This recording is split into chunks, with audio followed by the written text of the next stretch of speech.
Okay, can someone confirm for me that audio is working now?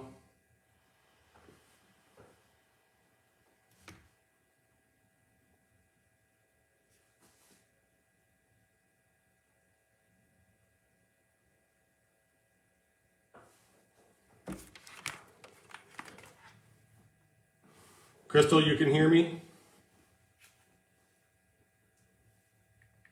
Awesome, thank you, people. Sorry about that. As always, technology is not always our friend. We're going to give it a couple minutes for everybody to log back in here, if you don't mind, folks, and then we'll just get started after that.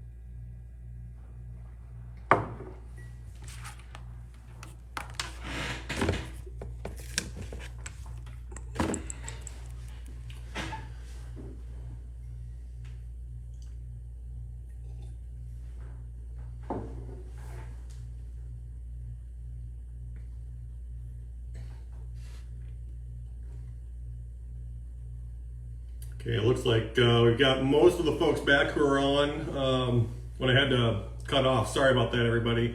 For some reason the audio was working and then it wasn't, and then I kind of lost everything. So we're going to start off tonight with just a quick summary of what we're going to do, and then we'll get into it. This one's going to be a little bit different than our first Facebook Q&A Live. I want to start off a little bit tonight talking about streets, what our street program is like, what we're working on, those kinds of things. And then we'll get into question and answer. It can be on streets, it can be on anything, really. We're here to answer any question you have with what's going on here in the city. But I did want to take some time tonight to talk about streets, because it is one of those issues that comes up often, and for a lot of people. It's one of those things that's just really, really important. So I'm gonna try and put a link into the chat box if I can. Let's see here. Yeah, that's not gonna let me do that either. If you go to our website, I was trying to share my screen earlier and that wasn't working either. So I posted this short presentation to the website. It's not vital that you see the presentation, the slides from this presentation, but if you want to reference it later, I'll make sure I put a comment, link that comment to the document. But if you go to our website, it's under taxpayer transparency. I think it's the last document under performance management. So if you want to follow along with that, that's great. If not, no harm, no foul. It's not vital that you be able to watch or to see the screen that I've seen here. So really, when it comes to streets, what's the deal? That's kind of what we always hear here at City Hall. Streets are consistently rated in the Community Satisfaction Survey as the most needed improvement here in Lenox. It gets the lowest satisfaction survey scores for that department. It shows the majority of our, we do a street condition index. It's been a couple of years since we updated this, but we'll probably be updating it at the end of this year. And that index shows the majority of our streets are in poor condition. We've got A, B, C, and D conditions. And if you look at the screen, if you look at that map, which is publicly available, we can link that too. It's easy to see that we've got a lot of streets that are in rough shape and need a lot of help. The general consensus that we hear in those survey comments and the survey results is, there's this feeling that there's never anything done on streets, that we're really not working on it. And so I want to talk about what we do here on streets, what kind of action we take, and what our program looks like. And caring for streets is really, it's kind of a three-legged stool, although there's more pieces than this. There's really three main pieces that we look at. It's maintenance, repair, and reconstruction. On any given day during the summer, you'll probably see one of these three things happening.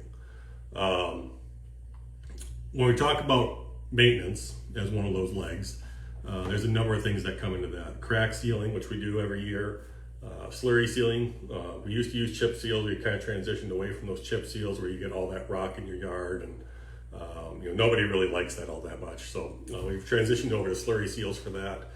Grading gravel streets, adding dust control, and then traffic control like signs, crosswalks, parking lines, those kinds of things.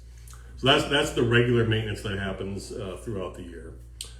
And so how do we pay for that portion by itself? The general fund, so what your property taxes are, pays for most of that. The dust control, the traffic signs, so on and so forth. The one exception to that is the street maintenance fund funds all those slurry seal projects. So if we've got a slurry seal project in town, that's funded by that street maintenance fund, which is, you pay that in the form of that $1 per foot fee on your annual taxes, your property taxes. So that goes into a special fund just for street maintenance. And right now that goes for slurry seal projects, and eventually go for mill and overlay projects too when we have those coming up. That next stool is street repairs. This is everything like filling potholes, which happens as needed in the spring and winter. Limited use in summer and fall. They don't seem to pop up obviously in that time of year.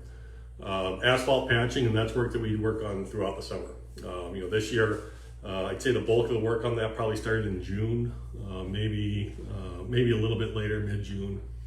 And those kinds of things are monitored on our performance management dashboard. That's something we publish every month, where you can see how we're performing on certain metrics. So, and this is all paid for by that, by the general fund, by those property taxes. So that's where all the revenue for those expenses comes from. I did in this presentation add the chart that we use every month to monitor. It monitors asphalt that we purchase and is then applied to the streets from 2019 through now. And so I think right now we're at something like 122 tons of the new asphalt laid this year. That's just by our streets crew. That doesn't include any of the stuff that's happened on those other projects, the reconstruction projects. And the last leg of that stool is street reconstruction. What we're talking about here are major street projects like South Main Street or South Ash Street, which were done this year. Those projects together were a little over $1 million. Typically they'd be less, but South Main was done in concrete instead of asphalt this time around. And then major utility projects, and that's like the Boynton Avenue project. So that's a $4 million project. It's a utility project. We're actually, the bigger concern there is replacing the water, sewer, and making sure that we have adequate storm sewer in that neighborhood. Now, it also ends up having a brand new road on top of it. So that's just one of those added bonuses. If we're going to be in an area doing utility work, we're going to do a new street on top of it. So, and those street projects are funded typically through sales tax bonds. South Main Street, for example, that was funded through a sales tax bond. We borrow money against our sales tax revenue. Utility projects are funded through a state revolving loan fund, and that's what you see on your water and sewer utility bills every month are those surcharges. You'll see a number of acronyms or names of projects and a surcharge assigned to each of those. And that's what those pay for. Those are paying back the bonds, the loans on those utility projects. So, in short, I think we all recognize that improving our community streets and other infrastructure is a top priority. That's one of those things that we spend probably more time on than anything else. Certainly in terms of my time in planning and engineering, so on and so forth. And then improving the condition of 12 miles of roads, it's not something that's going to happen overnight. If you're looking at, just a mile, if we look at South Main, for example, it's about a 1,500 foot project, which by itself is probably about $900,000. That's not just going to appear out of thin air. It's going to take time to make those kinds of improvements around town. We are making incremental improvements though. If you look at the areas that have been patched this year by our city streets crew, 122 tons of asphalt, that's nothing to shake a stick at. That's a pretty significant amount. And one of the other things I would point out is over the last, probably 7 years or so, we've got about 3 new miles of streets in town. That's without, not including the countryside addition that just added new streets overall, but replaced 3 miles of streets in the past several years, and that's a big deal. We're probably looking at another 2 or 3 streets in the next 7 years with the capital improvement plan that's been adopted. So, that none of us like driving on streets that have potholes, don't have the width they should have to them, are crowded, and just don't seem to be in the right condition. But know that it is something that we are working on. It's something we're going to continue working on every year. And hopefully someday we'll see those streets exactly where we really want them to be. But that's going to take a long time. So that's all I've got to say about what happens on our streets program. Again, any questions are game tonight, but I want to make sure we get some of that answered right from the start, so we got a little bit of an idea of what we're doing, what we're working on there. All right, I'm going to try and go through these questions as they come in. Jim asked, and a couple of people liked his comment, when we'll be driving on Boynton. My guess is within the next 3 to 4 weeks. The date for completion, the target date for completion is October 28th. That's for everything, so that's for everything to be restored. We don't think there's going to be grass planted on it this year. We're getting past that time frame now, where it wouldn't be effective. It'll probably be planted next spring, but yeah, the project is going very well though. We're well ahead of schedule at this point. Just today they poured sidewalk on the south side of Boynton. Not quite. I didn't get over there after work for very long, but they were just past Main Street around 4:30 or so, and we're going to continue going for a little while. So after that, I think they're going to start pouring some of the driveway approaches on the south side. There really aren't very many. You just got a couple of those townhomes and the apartments on the south side of Boynton. And then we're probably going to get into some of the sidewalk, the recreational trail on the north side after that. That's the 10-foot recreational trail. Trying to think what else I can share with that. Asphalt at Main and Juniper, I believe, is going to be laid tomorrow. So tying in those intersections. So those intersections will be passable. I can't stress this enough, folks. If you don't live on Boynton Avenue, please don't drive on Boynton Avenue. It's even with those intersections finished, it is still a dangerous work zone. There's a lot of heavy equipment going around there. We need to keep as much road and clear as we can and give those folks enough space to do their work so that we're not putting them or you at risk working in that area. Okay, next question. Crystal asked the same question. Crystal should be opened up here in the next few weeks. Though if your grandma does live on Boynton Avenue, contact us here at City Hall. We do have a way of getting you in anywhere on Boynton Avenue right now. So.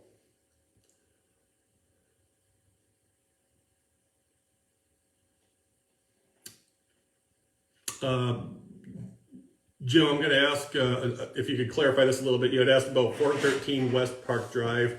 I'm not sure what question you're asking there. I don't think we have anything going on in that area, but if you have anything, if you can add to that or just let me know, be happy to answer any question there.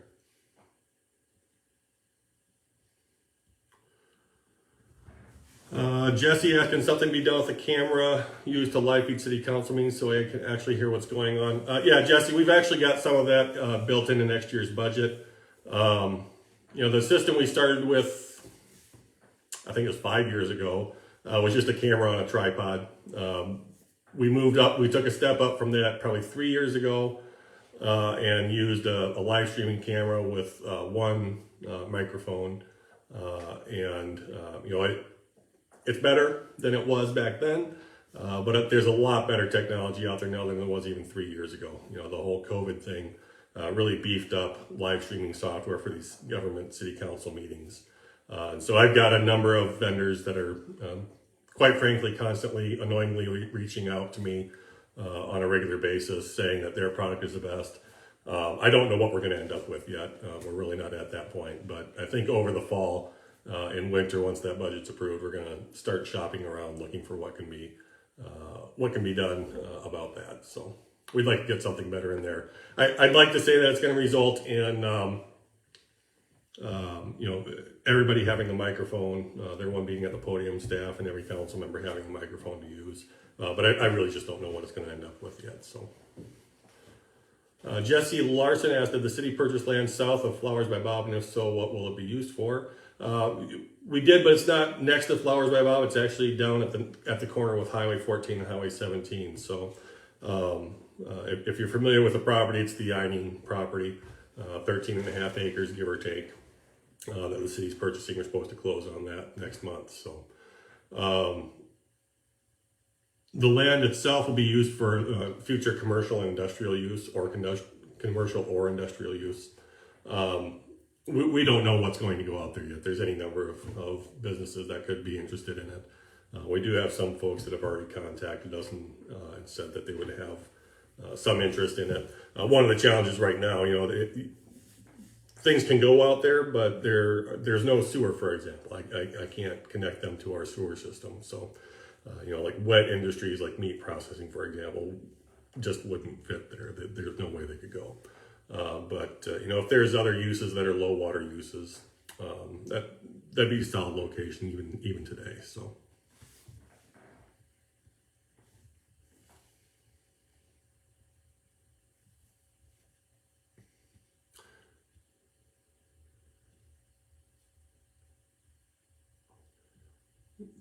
Jim, you're asking if, and maybe you can just confirm for me, Jim, but I think you're asking if the city annexed the trailer park on West Park Drive. If you could just comment again, I'll try and get back to that. Angela asked, we had our street on Center Avenue done within the last 10 years and just got it paid for. Now we have to pay for Cedar Street. Are there any grants that can help? I'm about taxed out of our house we built 20 years ago. I hope we don't have to tear out the new curb and gutter on Cedar. Angela, I'm not terribly familiar with which property this would be. I'm going to try and look it up here quick. Sounds like you're at the corner of Cedar and Center. Center is not very old at all. It's actually in pretty decent shape right now. Just want to confirm what I'm looking at here. Yeah, Center, believe it or not, Center is one of the only streets north of the railroad tracks that's in acceptable condition. That probably doesn't shock you. It doesn't shock me, since that's the area that our capital improvement plan really focuses on. So just bear with me for a moment here. I'll see if I can pull yours up here a second. Okay. Yeah, so you're asking about curb and gutter, for example. We don't know yet what's going to have to come out and where. They're out there doing the surveys now. Stockwell Engineer has started their surveying for the project, and that'll just give us a general idea of what's where, and then they'll start designing. We do know there's not very much storm sewer up there. And drainage is a big problem north of those railroad tracks. We're trying to figure out how to best get water out of that area and into the proper drainage areas to get out of town through the regular basins. So when we do that, curb and gutter usually comes out because storm sewer is behind that. So it's possible, but it's way too early for me to say for sure that curb and gutter would come out. You asked about grants. Yes, absolutely. The project we're talking about here is the Central Basin 4 project. And that's about a $10.2 million project. We've got over half of it is grant funded right now, $5.6 million. I think it's probably, outside of Boynton Avenue, probably our best grant funded percentage that we've ever had. There are other grants we can pursue, and we will if we're eligible, but the main ones we've already got, we've already secured. Those grant dollars, though, really don't offset what we're looking at for special assessments. The city's policy that the council adopted back in, I think it's late 2019, early 2020, was to special assess a certain amount on all of these projects, so that property owners had a stake in it as well. This came up at the last two city council meetings, because every year we have to set what that assessment level is. How much is it going to cost to special assess, street, curb and gutter, sidewalk, so on and so forth. when you're adding all of that together, it comes out to about $200 a foot. But the city council has committed to capping that at a certain amount. And so for this next year's project, and we'll lock that in for the entire Central Basin 4 project, whether it's 1 year or 2. The cap would be $71 a foot. So if you live on that project, that's approximately what you can expect right now. And we can help you figure out about how many feet you've got. We probably have a copy of your plat here at City Hall we can look at, but there's also GIS and there's some measuring tools we can use there to take a look at it as well. So I do want to say, Angela, I think when we did North Cedar a couple of years ago, we did that 1 block or half a block, give or take, Southview.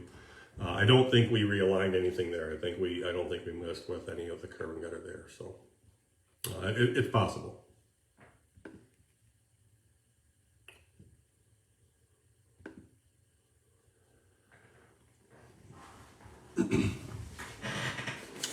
John mentioned there are a lot of houses, this is John's comment, there are a lot of houses being built and sold. That being said, a lot of people moving in. Our water bills are atrocious and will continue to go up from what we've been told. Why not use the increased sales tax, etc., instead of our water bills? John, that actually is part of our strategy here. As sales tax goes up, we want to rely more and more heavily on that sales tax revenue to fund some of these projects. Because, again, the reason we use SRF is, the State Revolving Loan Fund. There's a number of reasons. One of them is that it's our best chance to get grant funds of substantial value. We're talking multiple $1 million on Central Basin 4, $5.6 million. Most of the other grants we look at are $500,000 or less, and that just doesn't get us very far. The other reason is that these are utility projects, and so the utilities are going to pay for them. If I have a water expense, it's going to come out of your water revenue, what you pay in water bill. If I have a sewer expense, it's going to come out of what you pay in sewer fees. That's just proper accounting, proper use of government funds and enterprise funds. So the reason when we have these big projects like Boynton Avenue, the reason you have a surcharge is because that's a utility project. It's not a street project. It's meant to replace sanitary sewer, water mains when we need to, add storm sewer when we need to, which is often, quite frankly. And it's our policy and most government's policies, I've not heard of one that doesn't do this, that if utility is being improved, the funds for that improvement come from the utility. And so that's why you see it on your surcharges. I do want to talk a little bit about water and sewer bills and how they go up or down. The vast majority of bills this year have gone down. And that's just a pure and simple fact. The average bill is around $108, I think. A year ago, that would have been much higher. And the reason for that is that we went to use-based surcharges instead of flat fees. So the flat fee surcharge, no matter if you use 5 gallons of water or 500 gallons of water, you still pay the same amount of that surcharge as the guy. If you're paying 5 gallons or using 5 gallons, you're paying the same surcharge as the guy using 500 gallons. We saw an opportunity earlier this year to change how we do that in order to save some money for a lot of folks, and most of our customers would have seen a reduction in that water and sewer bill. Now, that being said, if you're watering anything, quite frankly, if you're irrigating your lawn, you're watering your garden, and in general, in summer, people use more water, more showers are taken, so on and so forth. You're going to see your cost go up. It's no different than any other utility. If you use more of it, you're going to pay more for it. I talked about this a couple weeks on a Facebook post. I had commented about our situation itself.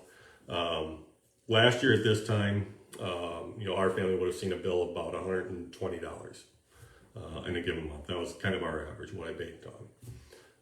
When we went to use-based surcharges, my bill went down to probably $90 a month. That's a pretty sizable reduction for what was, I think, pretty average use for a 3-person household. And then I went and planted grass this summer when it wasn't raining very much, and my bill shot up. I think it was like $450 last month. That's purely, and I mean purely, the result of me using more water. There's nothing else that impacted that. So it's one of those things. If you want green grass, there's trade-offs all the time. If you want a nice full green lawn in August, where it's 90 degrees for 3 or 4 days in a row, it's going to cost some money. But if you're looking at regular residential use where you don't have an irrigation system, aren't really watering much, you really should not see much of a change in the summer months at least. So overall, bills have gone down, costs have gone down for the average resident. We've seen reports of very high bills, up near $1,000. That has happened, but what we're talking about there is, I'd say, less than 15 properties in town. So, and again, it's almost always as a result of irrigation.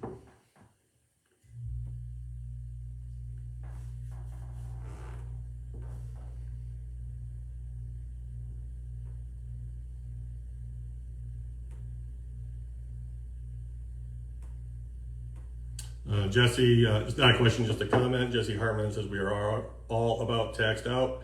It's not just you. I do want to point out that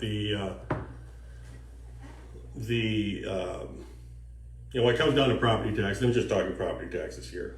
We do rely more and more on our sales tax to fill the gap between what's happening. With inflation at between 8 and 10% this year. Don't know where it's really going to end up, but right now I think it's at 8.3. There's only so much growth that the state allows local governments, and that's what they call CPI plus growth. And that CPI is set back in February. Well, this year, back in February, inflation was at 3%.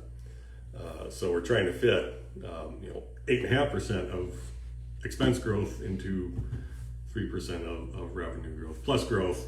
So 6.3% I think is our total that we're allowed to grow our revenue this year. Our tax levy for several years, it's been a goal of the council to reduce that tax levy, so the rate you pay, to reduce that rate, and that has been working, but it's been working at the expense of increased property values. There's really not, I don't know what else to say about that. Property values here throughout the region they've spiked. Over the last year, we've seen a major change, and with demand the way it is, 52, now 53 permits as of today for new houses in Lenox, and a lot of people moving in. That demand isn't going anywhere.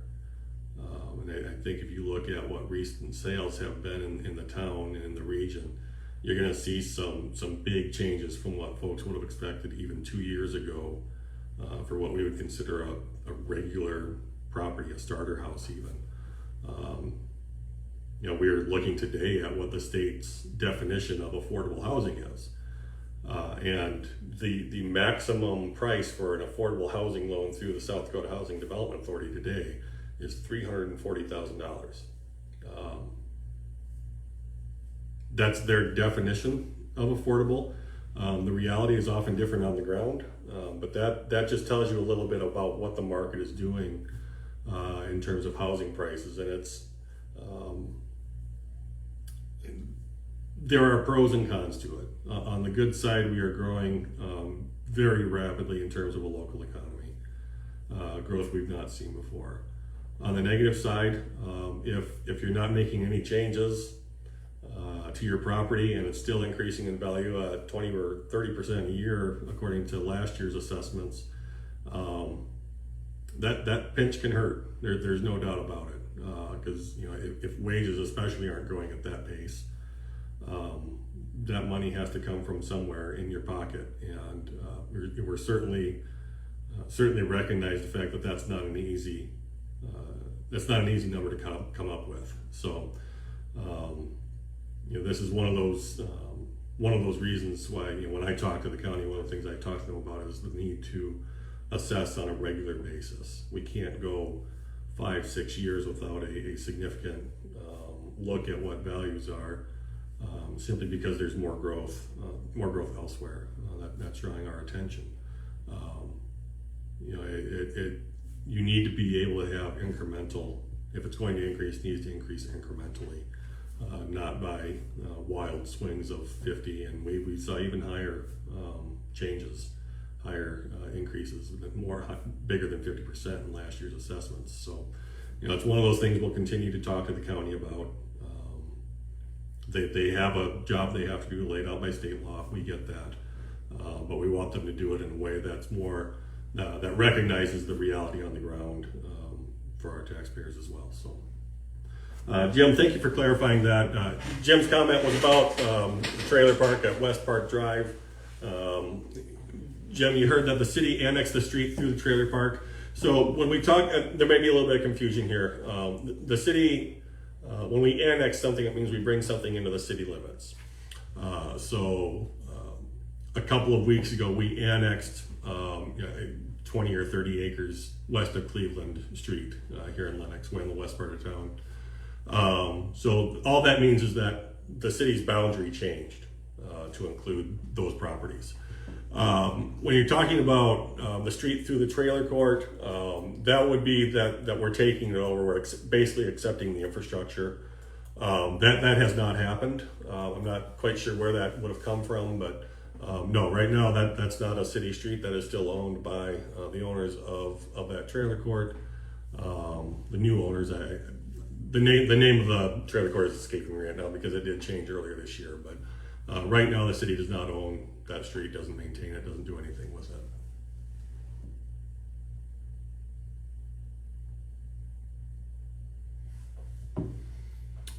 Jesse, Monday night there was talk about the sewer bill going up due to the new housing complex. I don't recall that being part of the discussion at Monday night's meetings. We did talk about the cost of utility expansion for if we have a new industrial expansion, because all the industrial property is taken up at this point. So if we were continue to expanding the industrial park to the south or east or wherever else it would go, we need to expand the utilities to serve that area. And then one of the bigger parts of that would be sewer, getting them sewer and the lift stations that come along with it, so on and so forth. So we'll be putting in for a funding package for that.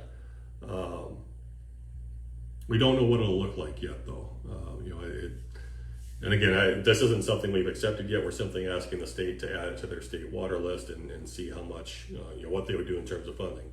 If they would provide 75% grant funding for that project, that'd be something we'd take a very serious look at completing soon. When it comes to industrial and commercial expansion, though, if you're going to just expand, I'm going to build a new mile of sewer main tomorrow. That's going to come from the existing ratepayers, the customers that we already have. And that's no different than it is in private industry either. If you see, if Excel is going to add infrastructure, or Mid-American or anybody else, that's going to be paid by you and I through our bills right now. So if it's something that happens, there'll certainly be plenty of public comment options availability for that. But at this point, it's just one of those things we're trying to plan out and figure out how, if we were to do this, exactly how would we do it and how would we fund it. So, again, if we were to do it today, that's exactly how it would happen, but we've got some other options there.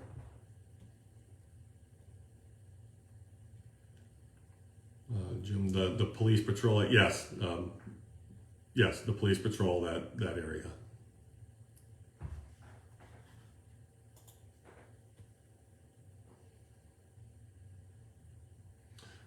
Jesse, how much did you get special assessed for your old place on Main when that street got done? Well, Jesse, I didn't live here when that street was done, so I've never even looked it up. And when you sell a house with a special assessment on it, generally you pay it off as a part of the closing. So I have no idea what the special assessment was on that street. My guess is that it was close to $65 because that's the average we came up with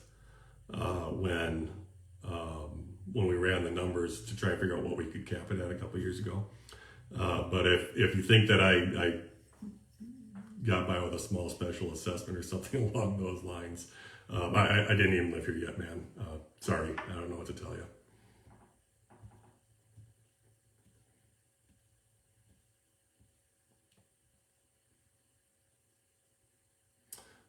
Jesse asked if we are selling water to T, is that money going back towards our water bill?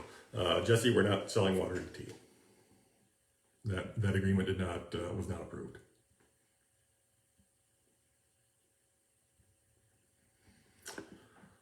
Angela asked another follow-up on Center Avenue about weeds in the streets. Doesn't the city spray for them, or do we have to? No, we do that. Actually, last week I think we started spraying some stuff over the west side. I think they're moving their way over to the east.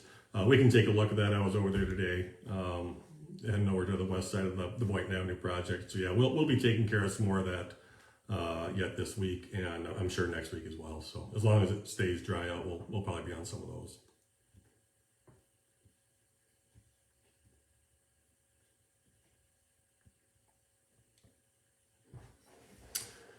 John Cassidy asked, will the city of Lenox be selling the land they purchased? Shoot. Sorry, my comments scrolled down on its own here. John asked, will the city of Lenox be selling the land they purchased? Will that have a positive effect on the residents? Yeah, that's the goal. There's no point in us holding land that we're not going to use or otherwise get rid of. This is simply an economic development tool. We're making sure that property at a high traffic corner here in town is available for a positive use in the future. It will have a positive effect on the residents. When we sell it, it'll pay off what we borrowed for it, and that was done through a sales tax bond, just like the other projects this year. And the other positive impact it would have is if we get, I can't tell you how many times I preach about how we need commercial industrial properties in town, because that's what really has a bang for the buck in terms of offsetting property taxes for residents. So, if we have a $10 million facility come in, we would have to see residential growth of this year's rate continued every year for the future for that to compare. So, if we were to have a very solid facility built at that corner, once it's annexed into the town, which it will be when we close on it, then that's when we start to see some of that big payback come in, because every dollar of assessed value that we increase brings that levy down, which means your tax rate goes down. So that's the ultimate goal, is to get more of that commercial industrial property, increase the tax base, which means we can pull that levy down and hopefully save folks a few bucks on their property taxes.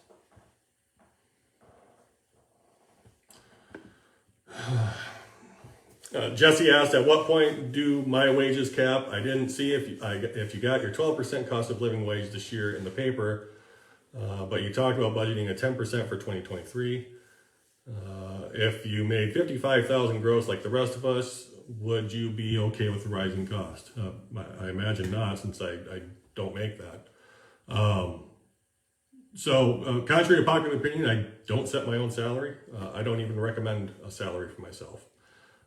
So when I budget for next year's budget, and I talk about wage increases, cost of living adjustments and merit increases, I'm talking about every employee but me. And my pay is entirely up to the city council. I'll have input when contracts are up for renegotiations, but beyond that, this isn't something that I recommend. It's up to the city council. So if there's an issue there, I contact your ward members, your alderman, show up to city council and speak to them directly about any issues there. But yeah, I don't know what else to tell you about that one either.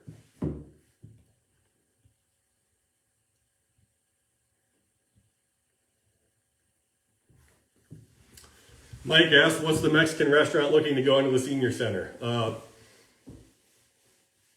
Mike, I can't say yet. But you're on the right track there. We don't know ultimately what's going to happen here yet. The senior center is still operating as it has been, and if it doesn't happen, then that continues at the senior center. But right now, we're still working on the lease with the company.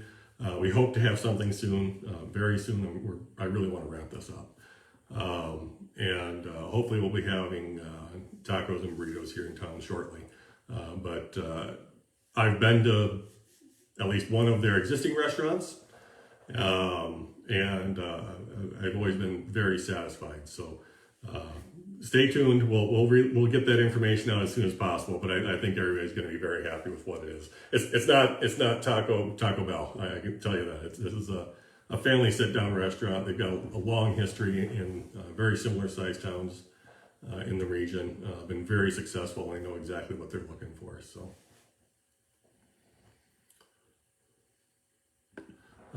John Cassidy asked, last year a processing plant tried to move in here. In the future, will the city want to entertain those types of businesses? We'll entertain.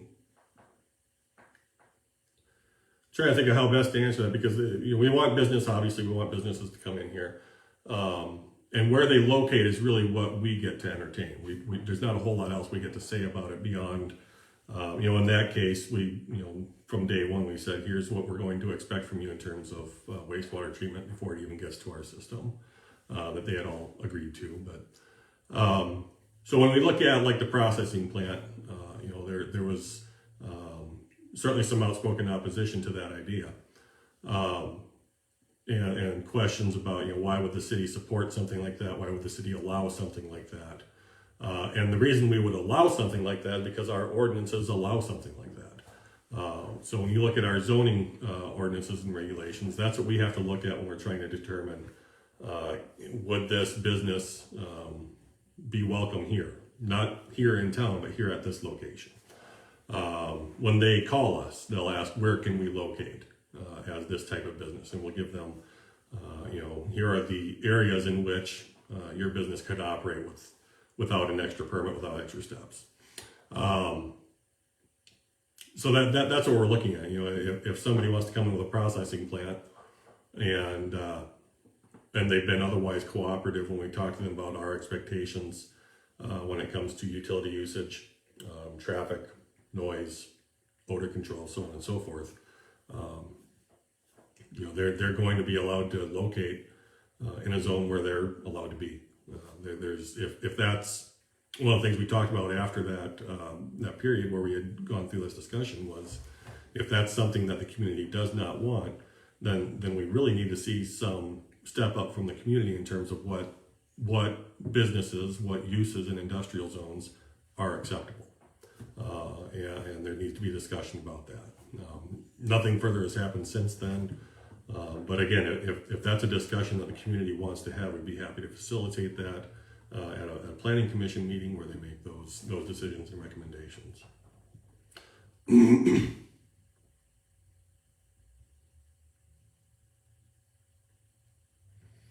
Why do our ward members not have meetings with the people of their wards to get our opinion on stuff? That's up to each individual alderman, Jesse.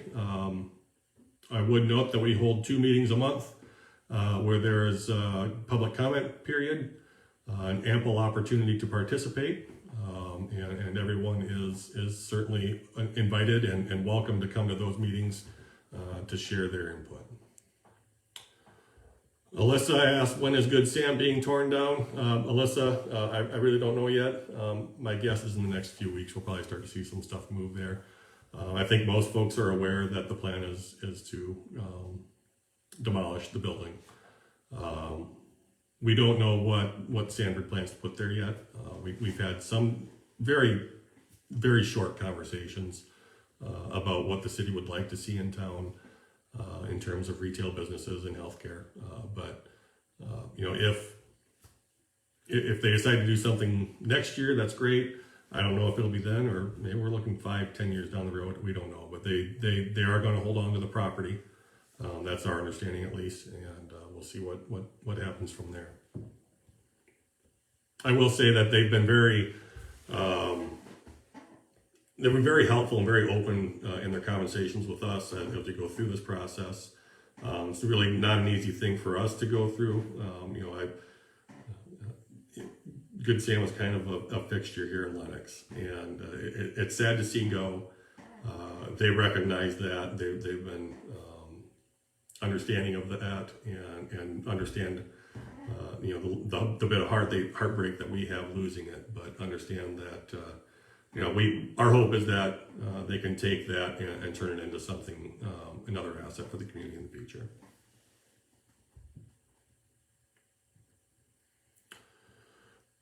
Jesse, you must be replying to another comment here. Jesse Hart said, I do, but it's not going to cover the 15 to 20,000 special assessment in 2 years.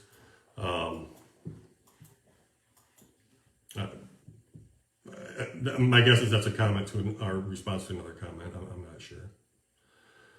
Ashley Wallace asks, who did the wage study for city council and for all city employees? That's something that I updated this year, Ashley. Last year we created our first one.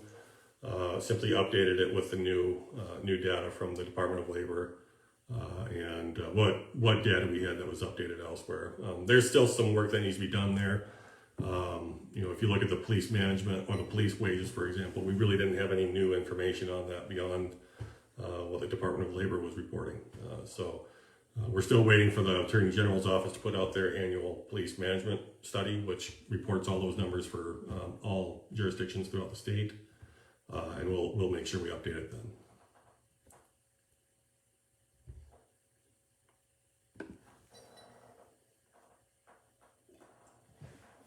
Sandy Zwart asked, what kind of enforcement does the city do, or what can you do for houses that have peeling paint, overgrown lawns, things that make the rest of the neighborhood look uncared for? There are several houses in town that look slummy from the street. Yeah, absolutely, Sandy, I can't disagree. Last year we took our first big step, and that was doing a code enforcement audit throughout the community. We looked at every property in town based on, it's basically a one sheet form that we filled out that kind of looked at the basics. The most common violations we saw were grass and overgrown weeds and shrubs, parking on grass, parking on gravel, which in a lot of cases was something that was grandfathered in. It's an old ordinance. It was allowed back in the past, and so we continue allowing. If it's already there, we'll allow it to continue, but if you improve it, you have to pave it. And then a lot of them were paid, quite frankly. And so we've got, this year is our first year of an agreement with the City of Hartford to share a building inspector and code enforcement official. And we've been taking some pretty darn active steps this year. I think if you would look at what Kyle, our code official, is looking at every day, there's a lot of stuff. We've probably, I couldn't tell you how many houses we've tagged for weeds and overgrown lawns this year. And you would think in a year where we don't get a lot of rain, that wouldn't be an issue. But as we all know, weeds tend to do well no matter what. Unfortunately, they need to be cut too, even when the grass is kind of dormant or not growing anymore. You still got to pay attention to those weeds because they'll get out of control in a hurry. If there are specific properties you want us to look at, just give us a holler here at City Hall. Kyle will be happy to look at them. We've, in the last couple of months, we've actually taken legal action against a couple of properties and taken them to court over the condition of their property. And we're taking this pretty seriously, and we're going to continue to. In the past, until we had somebody that was on this all the time, this was really complaint driven. If a complaint came in, then we try and take care of it and work on it with a property owner. But there's simply we're looking at 1,100 properties in town that we're trying to police, and to do that without dedicated staff was really tough. So sharing this position with Hartford has allowed us to dedicate a lot more time to that code enforcement side. But yeah, if you see some, go ahead and let us know at City Hall. In a lot of cases, we're probably already working with them, but it's hard to say. Jesse's comment again, but that's was my point. people aren't making enough to cover bills going up and special assessments, among other stuff. I think I spent some time on this earlier. That is a concern of ours. When you see property values increasing, and even if the tax rate is going down, your tax bill is going up, and you've got special assessments coming up. Yeah, I can certainly understand that concern. What we're trying to do with people that have special assessments coming up is give them plenty of warning that this is coming. So on Central Basin, for example, if this is a 2-year project, the payment for that might be starting 3 or even 4 years from now. So our hope is that with that advance notice, we can help people plan for what to expect 3 or 4 years into the future, really all the way out through the project. If you're on the capital improvement plan, or your property is, that's going to be special assessed, we can help you figure out approximately what to plan for. It's going to be a wild guess, and the further out you get from today, but we can at least give you a roundabout number to look at and try and have an idea of what you need to set aside. So, Linda asked, did the city purchase the land south of Sand Volleyball and Park on West 4th? We have not. We did not. We're not purchasing any land over there, no.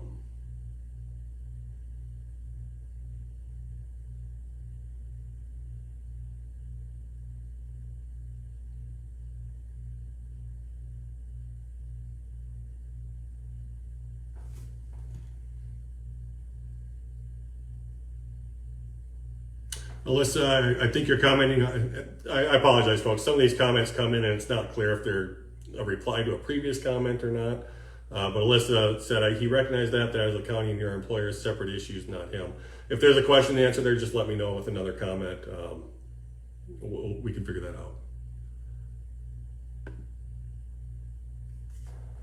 out. John Cassidy says, I can't think of anyone in this community that would want a processing plant. It would be appreciated if something like this wanted to be here, that it would be put to a community vote. Just my 2 cents.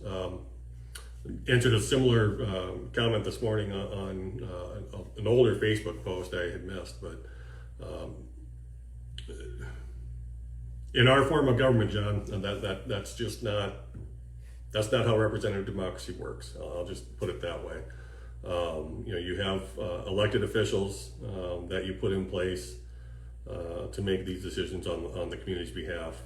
Again, if there's a community conversation to be had around what those zoning ordinances allow, we're more than happy to help facilitate that and start moving down that road. Again, South Dakota is still a referendum state, though. If there's something that the citizens want to put to a vote, they do have that authority under South Dakota law. So if that's something that you do want to pursue, that's plenty. So you do have that opportunity. Jesse Hartman says 2 minutes aren't enough. The last time I was in there, you guys wouldn't even allow me to go through all my questions. 2 minutes is what the city council has set aside for public comment. If there's more, they can change that policy any way they wish. It's not. If there are questions that need to be asked or answered, and you can't get a chance in, then I'm a couple blocks away. Call me, email me, call or email any of them. We'll get whatever answers you need. I hope folks that recognize that we, if questions pop up on our webpage or our Facebook page or any of the other community Facebook pages, we try and answer them as best we can and when we can. They may not always be the answer you want, but we'll always give you the answer that gives you the real deal. So.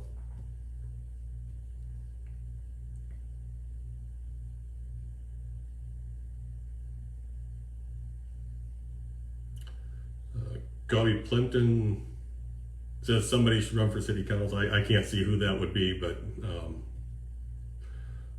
elections every spring. Every February we put the election notice out.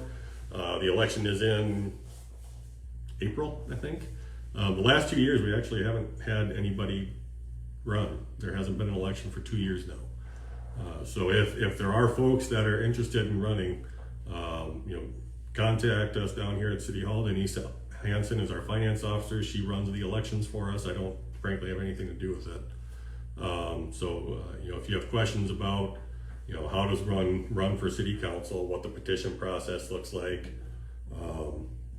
if you're curious about what the workload looks like, call me, call any of the current council members, a former council member. We'll all give you a rough idea of what you're looking at here. My guess is, I'm not going to guess what everybody puts into the job. I think, there's everything you see which happens at city council meetings. But behind that, there's any number of other things that are happening. There's committee meetings. The mayor certainly has her fair share of meetings, both here and with other organizations on behalf of the city. And I think if you were to talk to any of our aldermen at any event, any community event, whether it's a volleyball game, baseball, sand volleyball league, there's still work going on with their constituents, getting input, hearing feedback, so on and so forth. So if you want to have an idea of what it's like or what's required, just holler.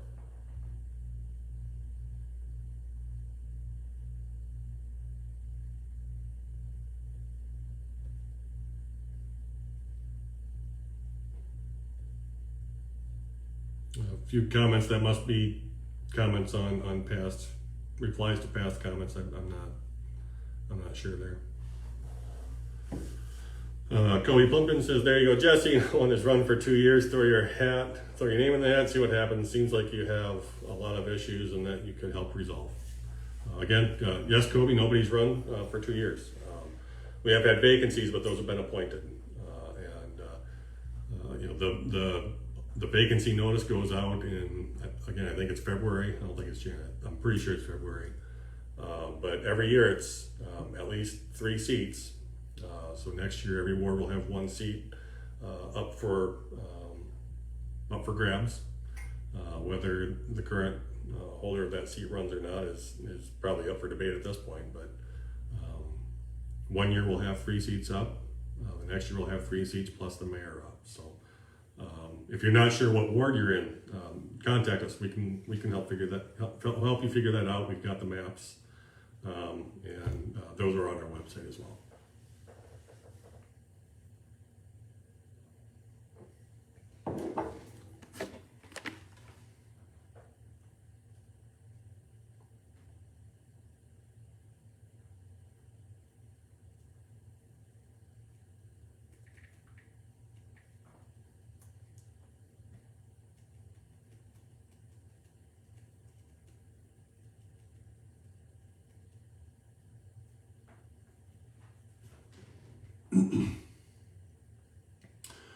Becky, yeah, thank you. Good comment there. Becky shared by email earlier today, she was made aware of a new app called Eye on Water that we have available here. She's found it very useful. I've shared her information with some members of the community, and we're also unaware. We really haven't pushed this real wide yet.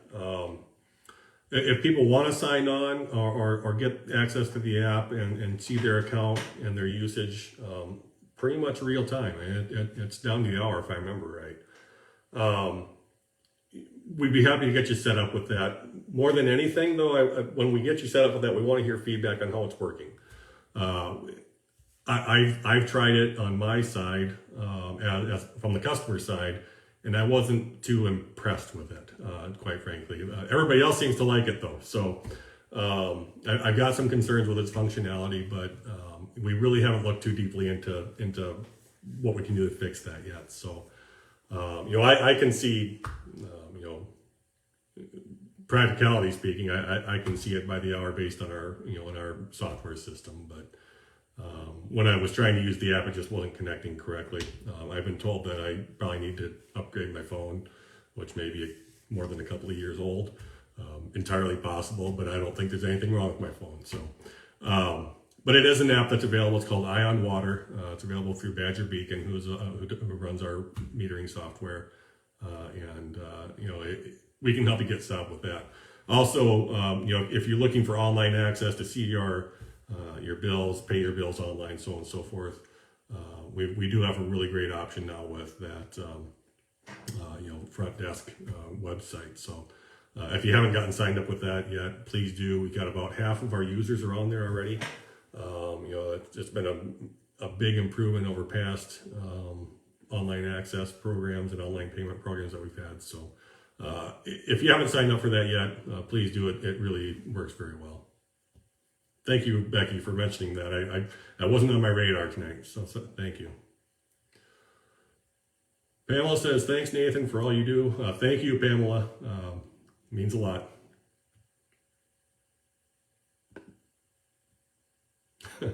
Becky also mentioned, and maybe I should have had my app working this morning. She mentioned a friend had installed the iWater app and she got an alert that she had a leak. And she had inadvertently left her water hose on, and she was very glad she installed it. I woke up about 4 o'clock this morning to a hose that I had. I didn't realize the valve was open.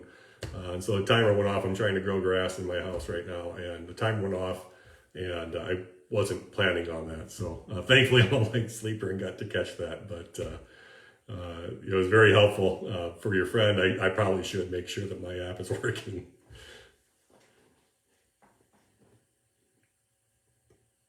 I think I got to the end of all the questions. I'm sure there's more. So guys, if you've got questions, please throw them out there. There's really nothing that's kind of we won't try and answer here.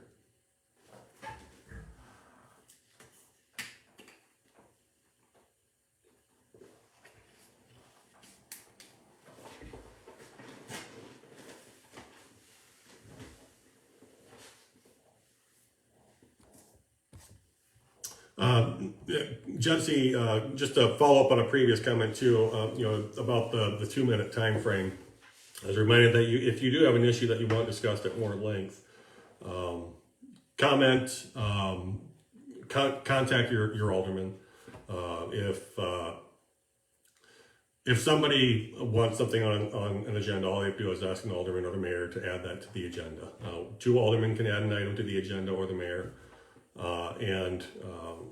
If something needs a little bit of a longer discussion than that 2 minutes permits, we'll certainly put aside additional time for that. In fact, I think you were invited to this last meeting where we had some of that time set aside for that discussion. Unfortunately, no one showed, but if there is a topic like that where you want them to spend some time on something that deserves a little more attention, in your opinion, I'm sure your alderman would be happy to get that added to the agenda. John, thank you. Hope if your feed's cutting out, Jim or John, you will be able to watch this later too. It'll still be on our Facebook page. So appreciate you attending, and thank you for your kind words there. Billy, thank you. Billy's asking about Pedal Pals. So this is the park. So if you're going down Main Street, it's the area between the swimming pool and Main Street. It's Pedal Pals Park. So years ago, certainly long before I was here, and probably before I was alive, a number of community green thumbs got together and planted these flower beds over at the main park, over there by Main Street. There's irrigation to it. At one point, I'm a little fuzzy on this, but I think at one point someone had visited all 50 states and had brought a landscaping rock back from each of those states and placed in a rock garden there. Over the years, I think there were some things that happened on the Main Street project where we didn't necessarily recognize the sentimental value of what had been contributed to there in that garden, and the amount of time and labor that had been put into that by some community volunteers. And as people aged, nobody really took up that torch again. So this week, after quite frankly too long of waiting, we got our streets and parks crew had some time this week to put together some landscaping and get some raised beds out there. I'm not sure if they've got dirt in them yet. I know they're placing dirt in them this week, but the next step is to transplant as much as possible from those existing flower beds into those raised planters. So, it'd be a lot easier for us to just go to the store and get some annuals and perennials and plant those in there and call it a job well done. But I think there's more value to what's in those flower beds that they've been overgrown with weeds and saplings and milkweed and a few other things, but there's still a lot of value to those perennials that are in there. There's a lot of family history in some cases, old irises that may have been passed down through a family. And we want to continue to use those as best we can. So, now that those raised beds are placed, it's time to start looking at those flowers and how we can best transplant them. So if you've got a background in gardening, got a green thumb,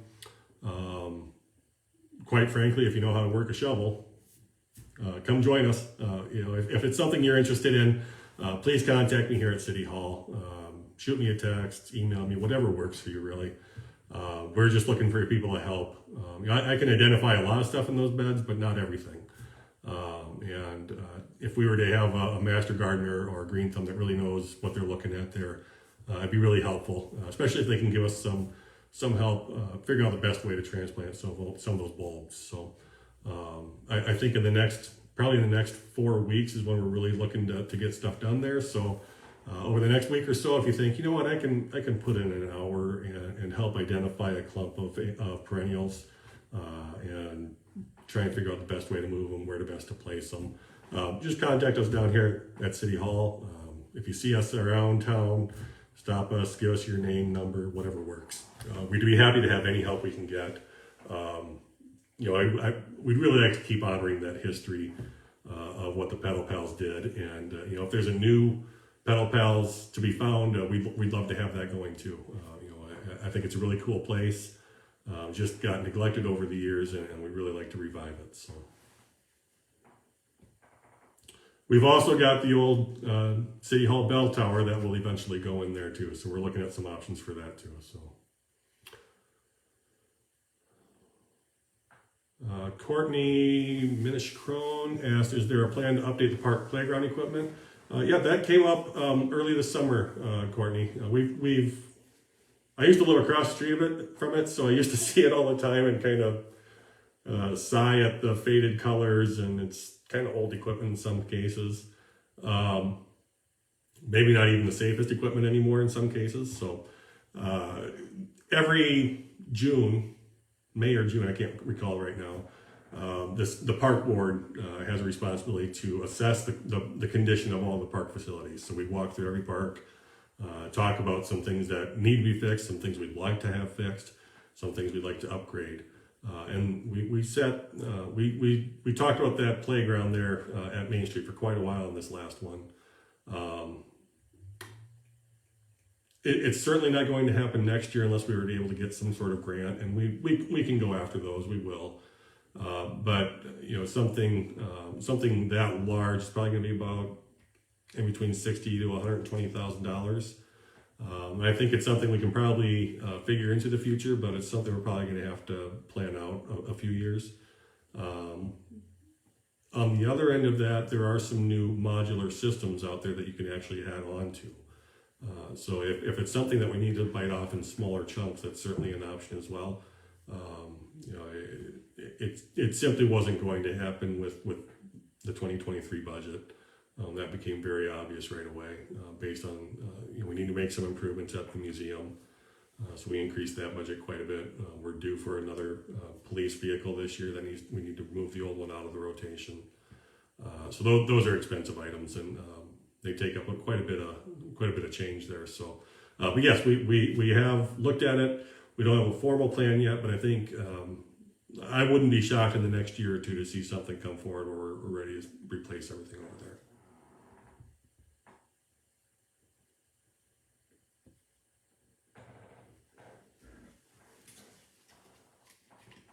Looks like I'm out of comments and questions here, so if anybody has something, feel free to chime in. I did get a couple of questions beforehand too, so I'll see if I'll go through those real quick here and see if any of those are missing. I think we've talked about utility bills, talked about wages and salaries a bit. Street maintenance fees. This is a good one to mention here because everybody pays this in town. If you were on earlier, I was talking about how we pay for slurry seal projects and eventual mill and overlay projects on our asphalt streets. That's done with what we call a street maintenance fund, which is funded by the street maintenance fee. Not very creative, but very practical. So this is the $1 per foot fee you pay on your frontage. So if you have a 70-foot frontage on your at your property, you'd pay $70 a year. When we first instituted this 2 years ago, I think it was the first year we started collecting. Excuse me, no, last year was the first year we started collecting. So we instituted the fee 2 years ago this year. Originally, we had recommended a fee of $2.50 because if you're looking long-term with the amount of, the mileage of streets we have and the cost of current maintenance and future maintenance in the form of mill and overlays, slurry seals, so on and so forth, $2.50 a foot is where we recommended it be. That fee was originally set at $1 a foot. It stayed that way for this year, and it'll stay that way for next year. After that, though, it starts to bump up into that range. So the city council, in the resolution that they passed instituting this fee for next year, said we're going to do $1 for 2023, but the plan for 2024 is to raise it by 50 cents, another 50 cents the year after, and then a year after that. And so ramping it up to that $2.50 a foot over the course of several years. It sounds like a lot, especially when you're paying $1 right now per foot, and compared to 3 years ago when you weren't paying anything per foot. But we are making really solid use of those funds with these slurry seal projects. In the past, we were only able to do $50,000 or $75,000 worth of slurry seal every year. Now we're doing $125,000 every year. And that's going to have to bump up again with new streets coming on. Countryside, for example, is going to have to be sealed. A couple other newer streets in the past couple of years. So, and when we looked at, where should this fee be set, we also looked at surrounding communities, and it's all over the board. It really is.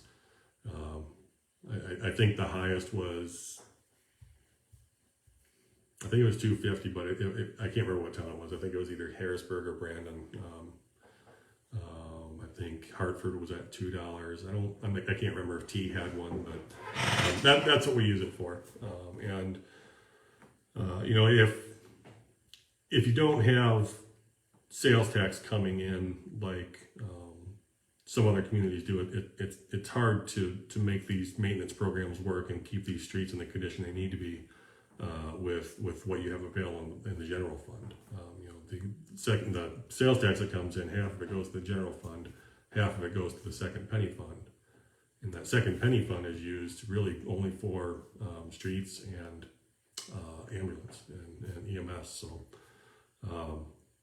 every dollar that comes in with sales tax helps offset future dollars that would otherwise be somewhere else. So it's possible that long into the future, sales tax will be high enough that we don't need the street maintenance fee. Anything's possible, but right now it just won't make up for what we need there. It also won't make up for what we need to. We're trying to keep those surcharges on your water and sewer bills as low as possible, and that's coming from loans against that sales tax. So now that being said, our sales tax is growing at an incredible rate. When I got here, we planned on about $300,000 a year in sales tax in the second penny. This year we'll come close to $500,000, I think, in that one fund. So that's an incredible change over the course of 3.5, 4 years. That just says a lot about people are spending more money here, even outside of the inflationary aspects of what people are paying today. It's still growing at least 10% over last year even. So that's good news for us.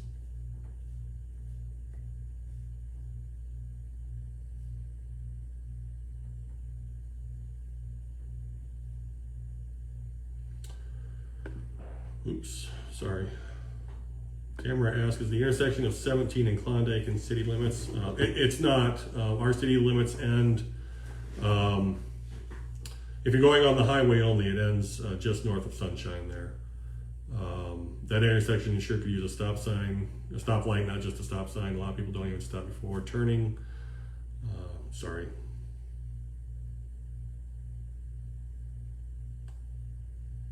Don't use turn signals when turning onto the Klondike. It's just a dangerous corner. It absolutely is. That's something that I actually talked with a couple of county commissioners about this a few months back, and that was part of the conversation was around that speed limit change that happened up there by the 4-H building. I'm trying to remember, and tomorrow I could be off here, but I think that the county was going to do a traffic study there to look into whether it was time to talk about a turn lane or other traffic control devices at that intersection. It is very busy. I know there have been serious accidents at that intersection every year I've lived here, including some fatalities. One of them might have been the next mile north. I can't remember, but it's a dangerous corner, and there's no hiding that fact. Anybody that's trying to turn on or off, it's tough. So we'll continue working with the county on that. I'd encourage you to contact them as well. Our commissioner over here is Jim Gibbon, but any of the commissioners are open to talking about anything that happens over here. Well, we've got a good board of commissioners that's very open to hearing feedback and takes those concerns seriously. Lisa says just avoid it when possible and use the worthing exit. I've done that a few times, Lisa, myself. So I've also just decided to just go around it entirely and maybe another mile to your commute. But there are times a day where that mile may actually be shorter than sitting and waiting to get on Highway 17, in my experience. So Jim asks, what's wrong with the cruisers? Jim, I imagine you're asking why we're rotating them out. We have a 5-year rotation, which is pretty standard industry practice for police vehicles. I think most people see 5 years on a police vehicle or any vehicle and say, well, it's certainly not at the end of its life yet. And if you're looking at mileage, no, it isn't. But in terms of use, those vehicles get used harder and longer than any other vehicle we have. Over the course of a 12-hour shift, those vehicles really don't turn off. They're on pretty much the entire time, and that results in a lot of wear and tear. And so when you look at what the law enforcement industry does or the law enforcement field does for vehicle turnover, generally you're looking at 3 to 5 years. We go on the long end of that because we do have fewer miles than what you would see in a larger jurisdiction. But those vehicles see a lot of wear and tear in those 5 years. And I'll put it this way: I inherited the last one that we took out of the rotation. We inherited it here at City Hall as an administrative vehicle, and I drive it most days. But I often give people a look at how much that vehicle's been through. Several. I think it's a 2015 vehicle. Several pursuits every year. Accidents. They run hard at times. They don't turn off. So there may not be necessarily anything that's specifically wrong with it. Like the transmission is not known that it's going to fail at 1,000 miles or anything. But we know that with the wear and tear on those vehicles, that 5 years is about as long as we dare go.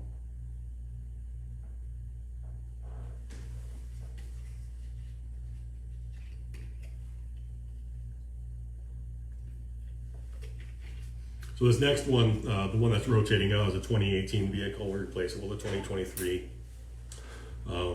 Thankfully, the cost hasn't gone up a ton since the last one we purchased a couple of years ago. It has gone up, but not a lot. The outfitting those vehicles is really what tends to fluctuate quite a bit. So that costs another, I'd say, $15,000 to $20,000 on top of the cost of the vehicle is outfitting them for law enforcement use. With the radios, the push bars, everything else. So, and then that vehicle, the one that we're rotating out, that'll go into the fleet for the chief's use for when he needs a cruiser. So,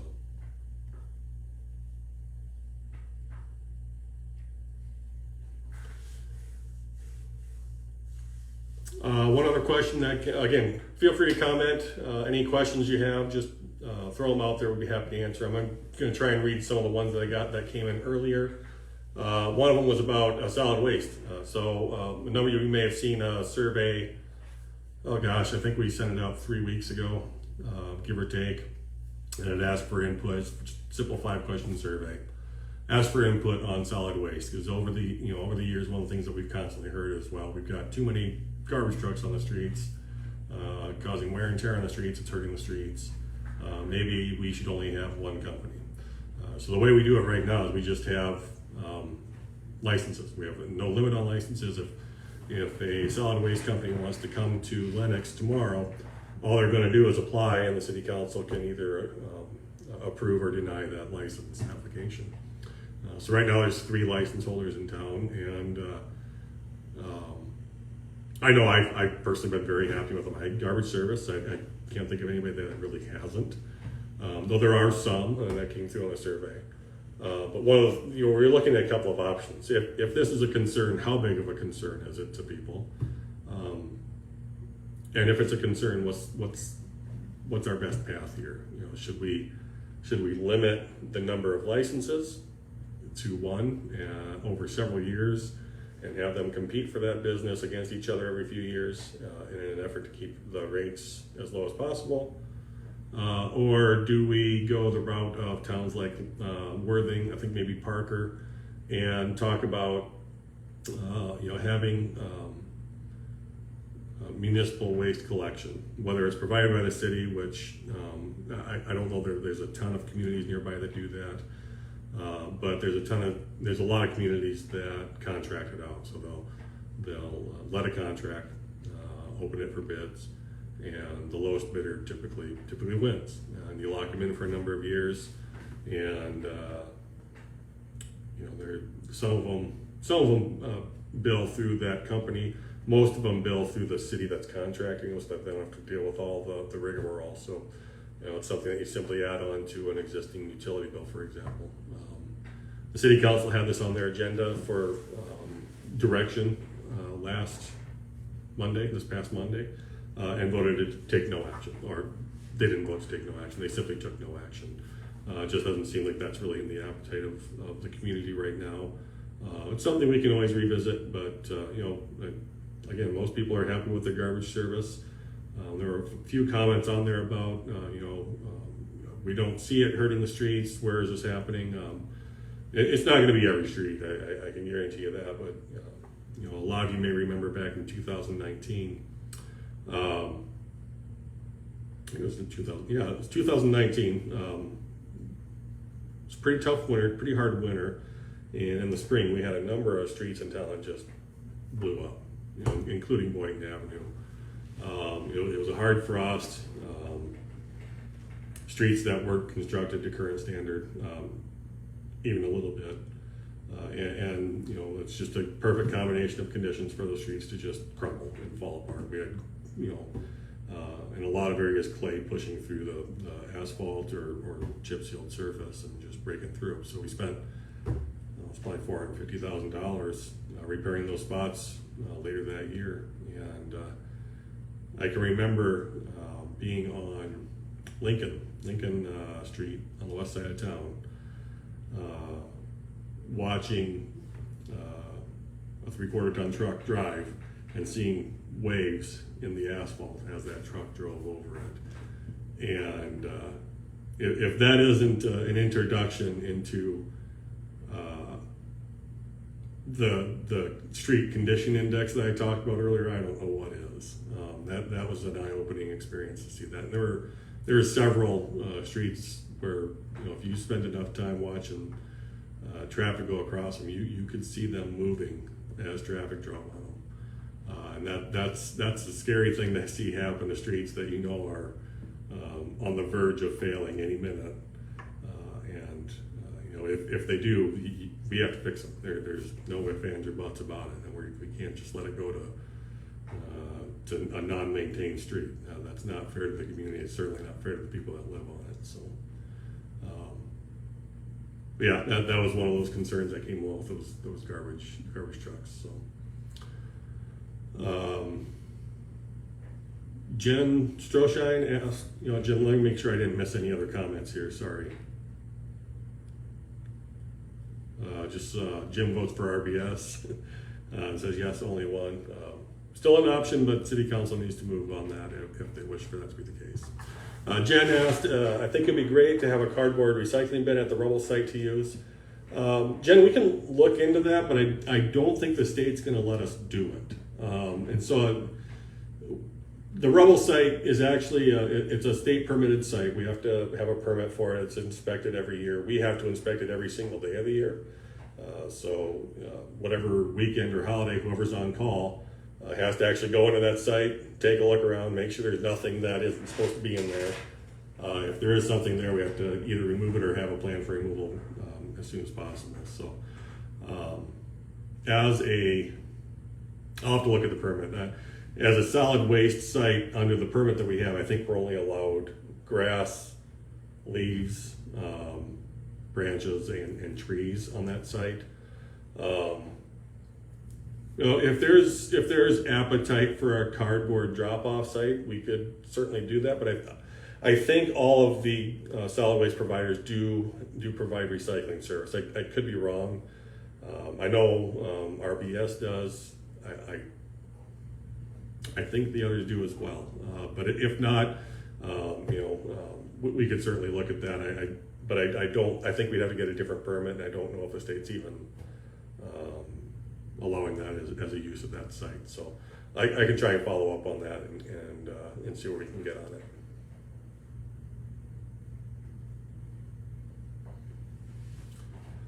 We talked about the senior center already, what the plan is there. So I don't think I'll touch on that again. Budget. So budget is, we're in the middle of budget season right now.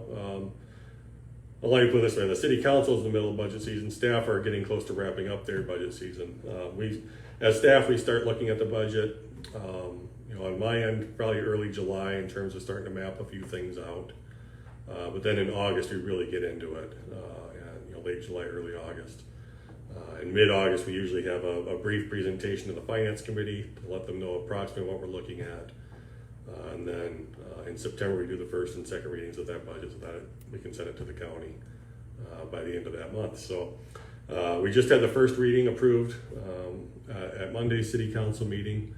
I don't see any substantial changes coming to that. Like I said earlier, one of the goals that we have with these budgets is to bring that property tax levy down. So even as your property values increase and your assessment increases, we're trying to bring those levies down. So we're hoping for, right now we're at 8.932. That's our levy. That's what you pay per $1,000 of valuation on your property. We are hoping to bring it down to at least 8.5. We're actually going to be under 8 next year, I think. So that's with the swimming pool included in there.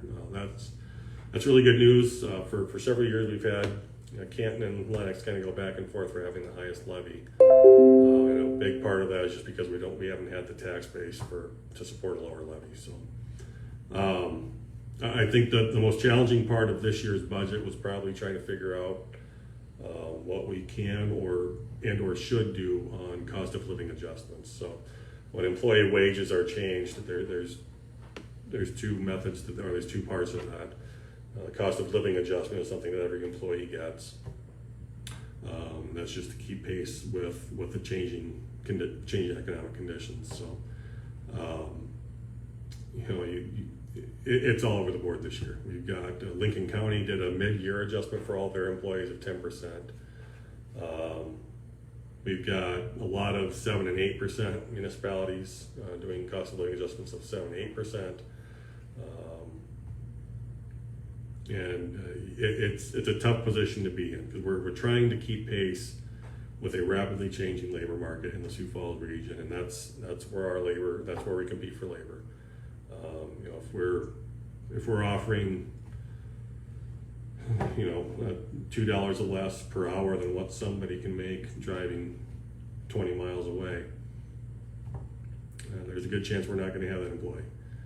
So we want to at least maintain competition with what wages are doing in the region and in the Sioux Falls metropolitan area. So we're trying to keep pace with that and also keep pace with what's happening on the public level.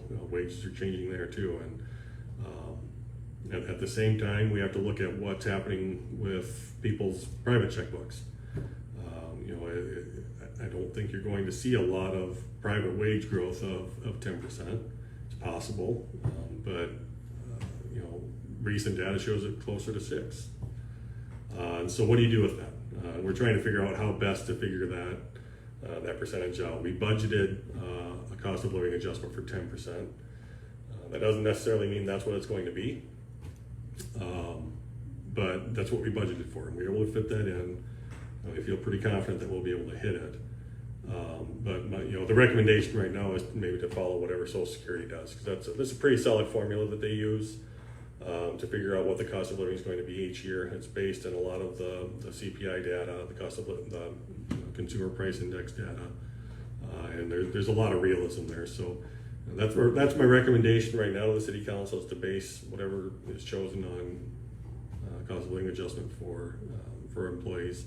That's all employees but me. Again, I mentioned that earlier. City Council sets mine, and it's up to them to decide what that's going to be for me in particular. But every other employee right now, we budgeted for 10%. The other side of that is merit increases. So depending on how an employee performed that year, what their score is on their performance evaluation, they'd be eligible for anywhere from a 0% increase to a 5% increase, and 5% would be for very top tier performance. I think it's 0%, 0.5%, 2.5%, and 5%. Those are the steps that are available for merit increases alone. And so, on the low end, if you have a 10% COLA, we could be looking at, a 10% increase overall for an employee, all the way up to a 15% increase when you consider when you add in their merit increase. On top of that, there's some market adjustments that we want to make too. You're going to see that most in the public safety fields. So a few ambulance wages need to be adjusted upwards to make room for local market conditions. The same thing on law enforcement. Our law enforcement wages, we've been stepping up over the last several years to try and make them a little more competitive with our local jurisdictions.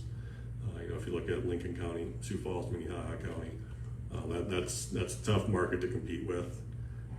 But we're trying to get there, and I'd like to believe that we make up for it with a great employee culture that we've worked very hard on over the years. I know Chief Erickson has worked very hard on his, in particular, over the time that he's been there. That's something we continue to build on. But you look at what a first year officer is going to make in Sioux Falls versus what they make here. That's a big difference to contend with. We feel we've got a really solid crew right now that we want to make sure we keep them engaged, keep them paid and well fed, and hopefully we can hold on to this crew for a long time to come. We really enjoy having this. The employees we've got right now, I couldn't ask for a better team. They do great work. They're ambitious. They work hard. They're safe, and they really have a lot of. They have each other's back, and most importantly, they've got the community's back. They absolutely love working for the town. There's certainly failures and frustrating moments for all of us, but overall, we get a lot out of working here. So, Jim asked, "How do I find out who is my alderman?" Jim, I think there's a page on our website. I'll try and look for it later and add it in here. There is a link on our website. Sam Bowers has commented and added that to this. Looks like he's got that link on there. It's under our alderman, under our government link. Jesse Harmon, can you tell me what year the southern end of Main Street was redone down by the baseball fields? It was either 2000. I think it was 2017. It could have wrapped up in early 2018. But I don't know for sure. I'd have to go back and check, but I'm pretty sure it was 2017.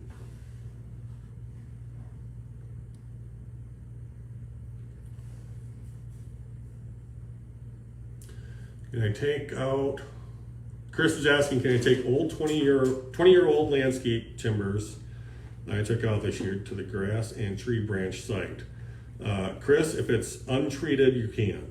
If it's treated wood, then you need to take that up to Sioux Falls. Lucky for you, it's a little late this year, but if you're willing to hold on to them for a few more months, we had great luck this year with, we switched how we did our dump program this year. We used to have a dump day at City Park. Quite frankly, it was a mess. It was dangerous. I'm not quite sure how nobody ever got hurt in the years that we ran that. But it's also fairly inconvenient. You gotta wait in line a long time. It's only one day of the year that you get to do it. So this year we tried something new. We got passes from Sioux Falls landfill for every resident. You got them in your mail. I want to say September 1st was the last day of those. I don't think we have any more of them now because I think that date has passed. But we'll do that again next year. So if it is treated wood, no worries. Hold on to it for a few more months. We'll have more of those passes coming out next spring. Make sure you get one. Can take them out to Sioux Falls. If it is untreated wood without any nails or anything like that into it, that can go out to the rubble site.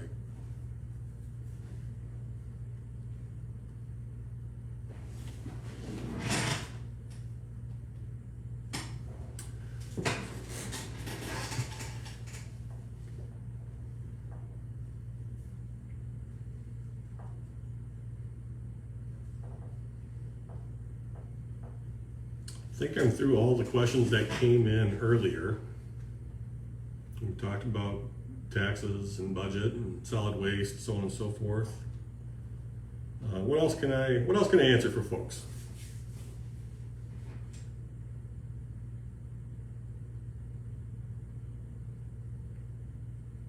Not seen anything come in quite yet. Casey Volker is back on and watching our feed, folks. Casey's the mayor up in T.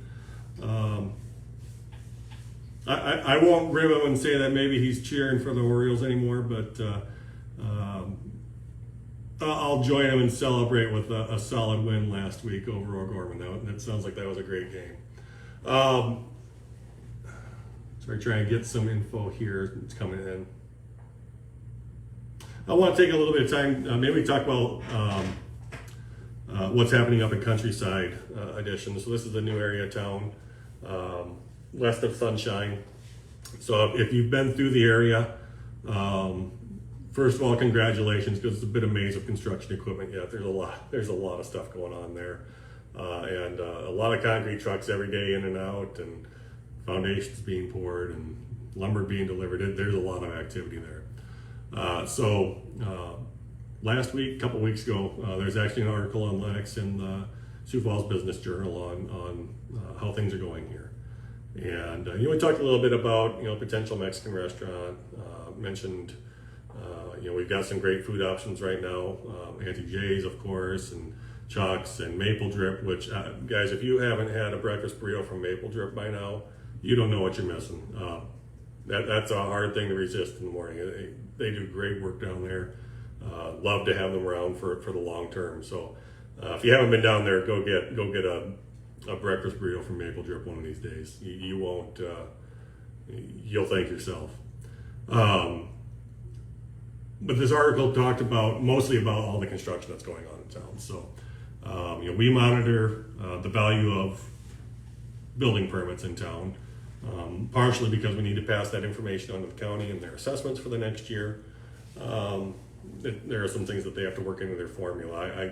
Quite frankly, I don't know how that formula works, but it's information that they use in their assessments.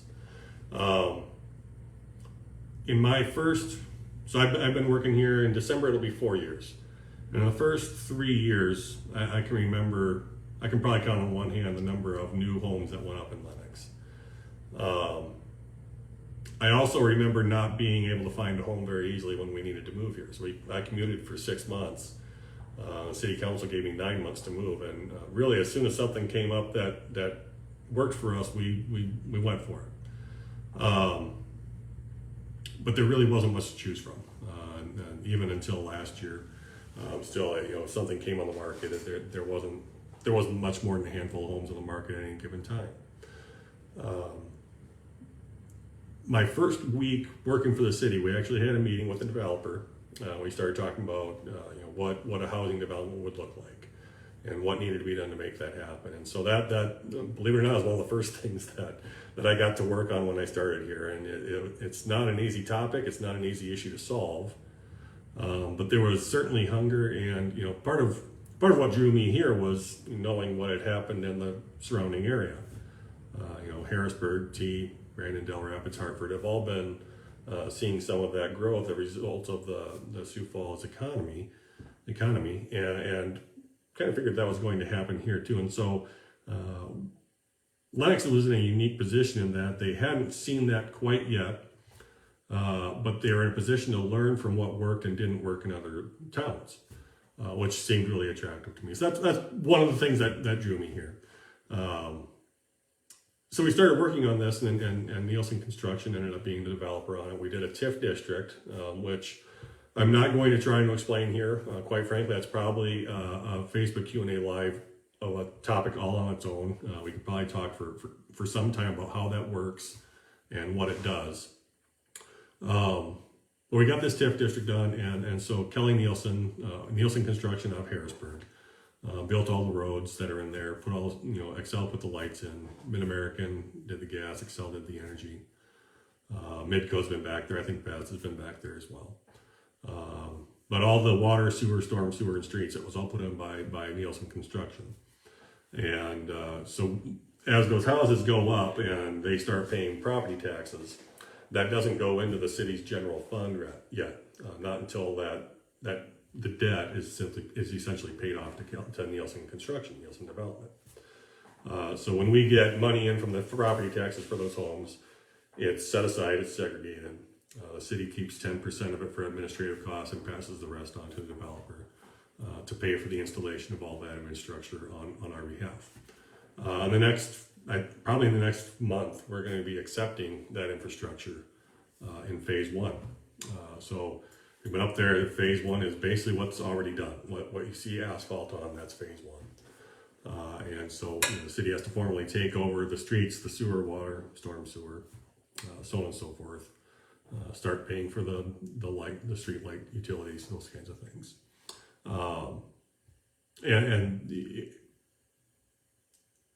Having done this has been probably one of the most impactful things the Lenox economy has seen in a very long time, if ever. The addition of these homes up there, and what we're talking about, 50, I think. So there's 3 permits outside of there in town right now for new construction, and 50 of them in Countryside Edition for new construction. That's in the course of about 14 months. So in 3 years, I saw about 5, and in the last year, we've seen about 50, 53 if we're counting what came in today. So, and values are kind of all over the map. I mean, there's some twin homes out there that are going up. There's 2 8-plexes, for example. There's some single families. You're looking anywhere from 900 square feet finished to some pretty sizable properties there on that western street, McCormick Street. So if you haven't had a chance to get through there, it is exciting to see what's happening there. I am really excited about all the growth that's happening there. One of the nice things that comes along with that growth, just because we're seeing more residents and more construction growth and more housing, you tend to start to see that spill over into the commercial and industrial areas. So if you've been down by Wilson Trailer lately, you've seen that they're expanding their parking lot right now, and making more room for the number of employees they've got there, which is a lot. I mean, really, they can't fit what they have in their parking lot anymore. If you're over there during one of their shifts, there's a lot of vehicles on the street, and it'd be nice for them to have some extra space. So, but with those houses going up, we've seen far more interest in commercial business, especially coming to town. The challenge is that we have very little, if any, land. There's really only one commercially zoned lot available right now in town, and as these businesses look for a place to land here in Lenox, it's becoming harder and harder to find a place for them. along with that comes very challenging discussions with property owners. As a community, as a small rural community expands, there's only really one thing to expand into, and that's farm ground, agricultural ground. And in some cases, this ground has been in the family for generations. The farm economy has changed a lot in the last 40 years, especially. But even in the last 10, it's just a rapidly developing industry, and it's changing. It's certainly not what it was when I was growing up in a small rural community where a family could potentially make it as a farming family without a second income. That disappeared a while ago. That being said, there's still a lot of non-monetary value to that land, especially those property owners. Especially, if that's been in the family for a lot of generations, that's a hard thing to start discussing. And there's no really easy way to have that discussion. As a community expands, we want to look at how do we do that respectfully. How do we do that in a way that recognizes the history and the tradition of being an agricultural community, but still taking into account the needs of an expanding community. So one of the things that you'll see in the next month or two is another look at our comprehensive plan. And a comprehensive plan, to most people, it's probably about as dry as popcorn. There's not a whole lot of excitement for most people when it comes to a comprehensive plan. For us, it's our key planning tool. If you look at our comprehensive plan, we look at population trends, business trends, education, environmental trends, what's happening locally overall, and then we have to look out at what's called our planning jurisdiction. So there's our city limits, the municipal limits, what's been annexed. But we also have a planning authority, another 2 miles out, northeast and south, and a mile west. And that can be expanded to 3 miles out from our city boundary. And the reason for that is because it's recognized that growth is going to happen in there, and that growth really needs to be up to the municipality, not the county. And so if growth is happening within that planning jurisdiction, the county will send it to us instead, and they won't handle it unless it's a zoning issue. So what happens in that 2 mile or 3 mile zone is really planned out in that comprehensive plan. And we updated the comprehensive plan back in 2019. It was good for what we needed at the time. But in my mind, it's kind of a cookie cutter deal. It's very similar to a lot of other communities' comprehensive plans. And it doesn't take into account the uniqueness of Lenox. We are not Hartford. We're not Canton. We're not Beersford. We're not Elk Point. We are our own community, and our comprehensive plan needs to reflect that. And it needs to reflect the reality on the ground for how we're developing and where we're going. So the mayor has kind of taken that torch and is going to be working with the Planning Commission on a new comprehensive plan. And my recommendation has been that we include as many rural property owners as possible to not just get that input, but really try and figure out what is the best path forward here that recognizes the importance of that land to that property owner as the community expands, but also the needs of the community. It's not that we would be taking over land, so to speak, or just doing what we want with it. But as communities grow, even without city intervention, properties get sold off for development. And we want to make sure we're planning for what that looks like. And that's what happens in that comprehensive plan.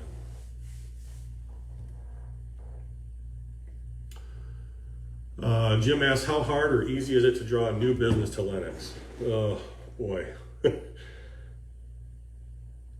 You'd probably write a book or a series of books on that, Jim. Let me tell you a little bit about how we do this right now, how we do economic development a little bit.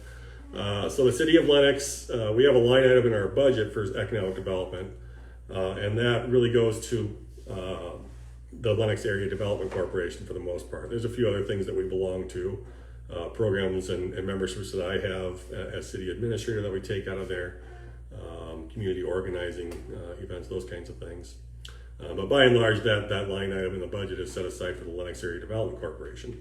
So this is a nonprofit corporation. It's a volunteer board set up of area business owners, people that are active in the community, people that own land in the community, own businesses in the community, so on and so forth. And the city sits, we're in those meetings, we don't sit on the board, but we certainly work closely with them and their board. Along with that, the city and the Development Corporation jointly help fund a part-time position that is shared with another community. So Sioux Metro Growth Alliance is an organization to which we belong. Represents large and small communities in the metropolitan area, and now gaining out a little further. So now they're serving McCook County as well. Salem is one of the newer members. And the goal of that organization is to help communities develop economically. They got a great economic development director, great executive director, I should say. Very active board with representation from around the region, from nonprofits, business, industry, utilities, private utilities, for example. And so there's a lot of pieces that come together here, but we're all working towards that same goal of economic development. And so this economic development position, and Ryan Solberg is the person that's in that position. He's the city pays for part of it, LEDC pays for part of it, and Sioux Metro Growth Alliance pays for part of it. And so it's Ryan's job to kind of stay on top of all this stuff. And it's a job. It's something that I would like to have spent more time in, but quite frankly, there's so much to do there and so much to keep your hands on that it's not something that anybody who's already got something going on can do. So we've got Ryan around. He does a lot of that legwork for us, keeps us straight, makes sure we're making contacts with the right folks. I think in a lot of larger communities, like you look at Sioux Falls, Watertown, Aberdeen, Brookings, Mitchell, the larger class 1 municipalities in South Dakota, those are cities where you have active recruitment efforts going on, where we want X company to be here, and you're going to try and lure them in to land there. We do target industries in the region. Egg-based industries are a big one for us. Steel is huge here in Lenox, between Wilson Trailers, Sioux Steel, and Quaker. That's our industrial backbone here. But we have inquiries come in on a regular basis. I'd say at least every week I get one says, "Hey, I've got this kind of business," and usually that just gets sent over to Ryan. But every week we have some interest from somewhere, or we hear of interest from somewhere. Whether it's just, "Hey, what lots are available? What do you have zoned in this area?" So on and so forth. Generating interest, getting interest is one thing. Landing them is entirely different. And I think, like I said earlier, the biggest challenge we have is a lack of land. And that's one of the reasons we jumped so quickly at this land on the south side of town as a city, is that it's landed at a high traffic corner, on the corner of Highway 17 and 44. It's right across the street from land that's already been annexed into the city limits. And it's important land to have under our control for future development. If there's one thing that holds us back, it's the availability of land. If you look at, the most recent announcement is Prosper Country Warehouse, the event barn that's going to be east of town here, east of Jerry's. We worked for months, and I mean worked hard for months to find a place in town that they could locate. There's only so many places that would work because of what it's zoned and what kind of use it would be. And all of them fell through. There was just no way of making it happen. And so we're thrilled to have them here. We prefer to be in town. They would prefer to be in town as well. And making sure, when you've got these venues, a lot of businesses look at sewer as one of those main things that they need to have to operate. I'm sure it's no different in this case. So we'll be happy to break ground with them coming up here in the next several weeks. If you haven't met the folks that are doing this, great family. One of them's a teacher here in town. Got some young kids, moved to town now. They fully invest in the community. We're grateful to have them here, and I'll be even more grateful when we can have them within our city limits, because that's what helps offset those property taxes, and sales tax comes in from that as well. So.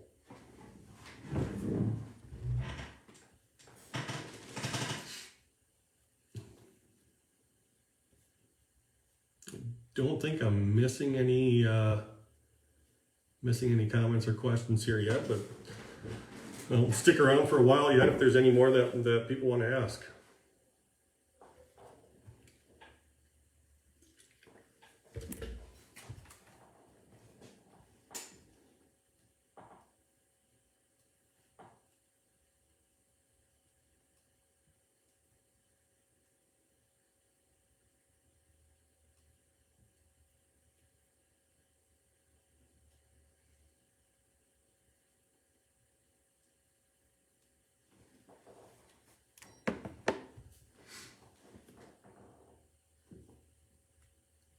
While we're waiting for other questions or comments to come in, I just want to remind folks, we do have a YouTube channel. That's where our city council meetings, our planning commission meetings, park board, that's where all of those are broadcast live and archived as well. So if you're wanting to see a recent city council meeting or otherwise, feel free to in fact, I beg you to subscribe to it, because that's how you're going to get your notifications. And one of the things we've been doing over the past several months is also adding every 2 weeks generally, the week before a city council meeting, I'll have a video update. We call it the Lenox video update. Again, not a real unique name for that. If there's a better name for it, we'll change it later. You just really wanted to get it started. But we cover a broad variety of topics, go over the city council agenda for the next meeting, some topics that folks might want to be aware of. Some high interest topics, and then generally talk about a few things that are going on in town. This time of year, it's all about Boynton Avenue. It's the big project, huge impact on the community. It's our second most highly traveled street in town, and if you haven't been out there to, even if you're just driving by, or if you're at Ace or Casey's, look down the street. Something special's happening there. This is a big deal for the community, and we're happy to see it happen. But I give updates on a few things we've seen happen lately. If we've got a few quirky ordinances here in town, and if we see a few more than normal violations on those, we might just mention it on that video. Say, hey, if you've got a trailer on the street, you should probably move it. We've been letting people know for a while now that you can't just park vehicles or trailers, campers, RVs, boats, those kinds of things on the street. Even small utility trailers, they need to be parked off the street. So there's some grease that goes along with that, especially if there's a building permit for a property and they need a dump trailer there for a couple weeks, or a cargo trailer for equipment. We see a lot of that up in Countryside right now, for example.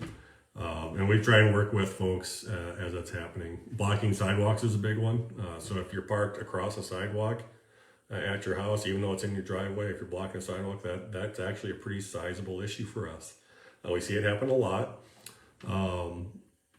When I talk to people about it, I'll be honest, I get kind of the eye roll treatment. This is really a big deal. And believe it or not, it actually is.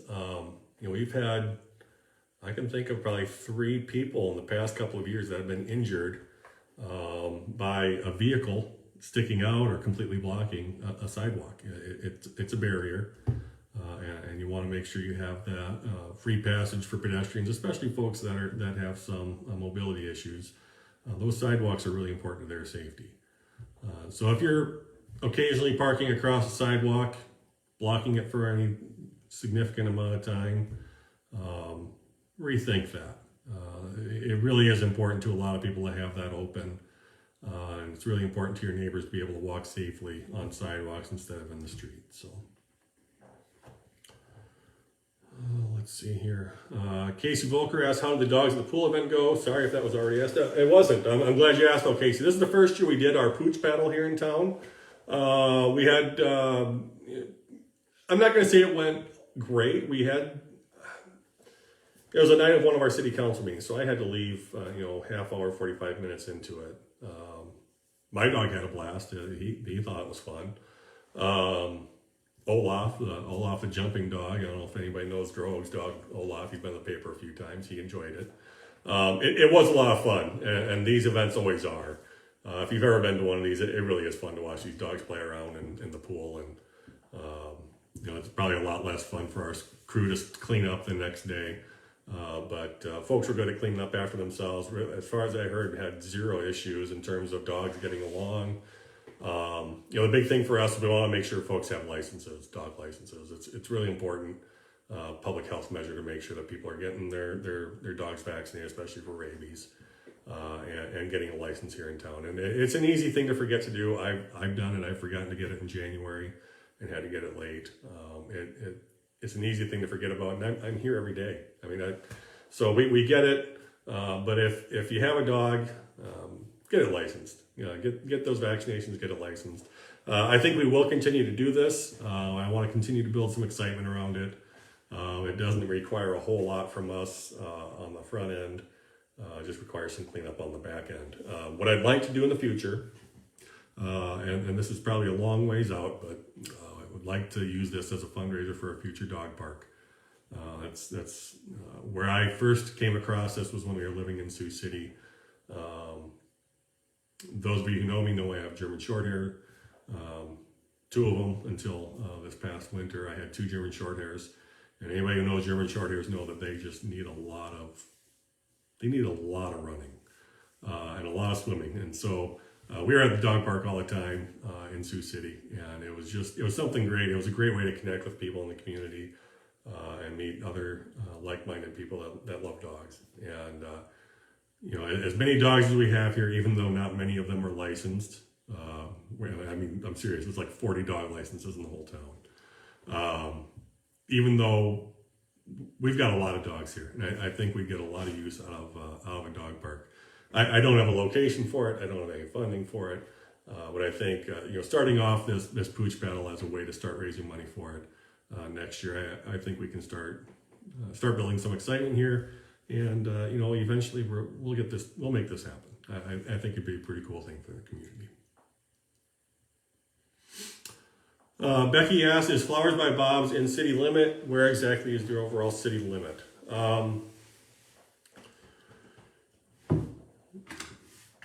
Becky, I am going to see if there's a way for me to share this. I don't think there is. So I might just put it in as a link. But for the time being, if you go to, let me see if this works.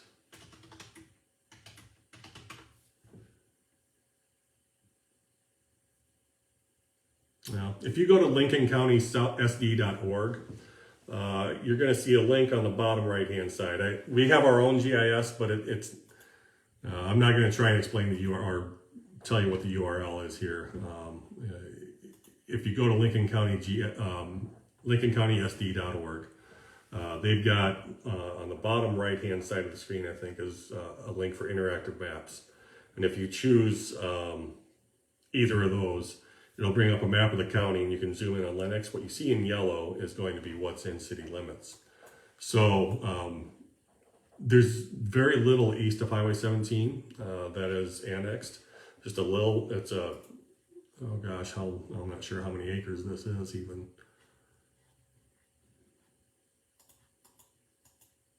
Well, over by Hanisch Electric, there's about an 8-acre parcel that's annexed into the city limits around the Hanisch Electric building. Outside of that, there's nothing east of Highway 17 that's currently in city limits. Everything is outside of it. Eventually, it will go that way. think, as town develops, it only makes sense for some of that development to happen on the east side of the highway. There is some drainage issues to contend with over there, but there's some very attractive parcels of land over there for development. And as that happens, areas will start to be annexed in, and we'll start moving east and north, and some of those areas will come in. The most recent annexation was the Opheim addition over on the west end of town. That is now reflected on that map, so you'll see a bit of an oddly shaped parcel west of Cleveland Avenue or Cleveland Street on the west end of town. And before that, the Countryside Edition is the most recent annexation. One of the issues that we're still trying to resolve,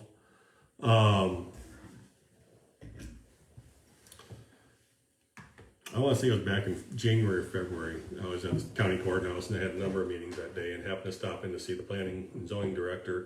And he had come across an old ordinance that he wanted me to take a look at for Lenox. And it was an ordinance from 1893 annexing approximately 1.5 square miles of property that is not currently in the city limits, at least not in our records. So that, of course, led to a lot of research, and then some of that's still going on. So if you were to go from where Quaker is at that corner, north half a mile, east a mile, and then about a quarter mile east of Highway 17 for a mile and a half on the east side of town. So including Jerry's, including that whole stretch between Casey's and the football field, all of that across the other side of the highway in 1893 had been annexed. So we looked through our records. We got the original ordinances here, the handwritten ordinances and minutes, and that it was accurate. It's the exact same ordinance. So yeah, it's it's an accurate ordinance. Regardless of when it's passed, we have to follow it. But as we dug deeper into it with the county, we found that there were some that were taken out of city limits. Some of them by court order, some of them by resolution. A lot of those parcels have been split up different ways and added on to.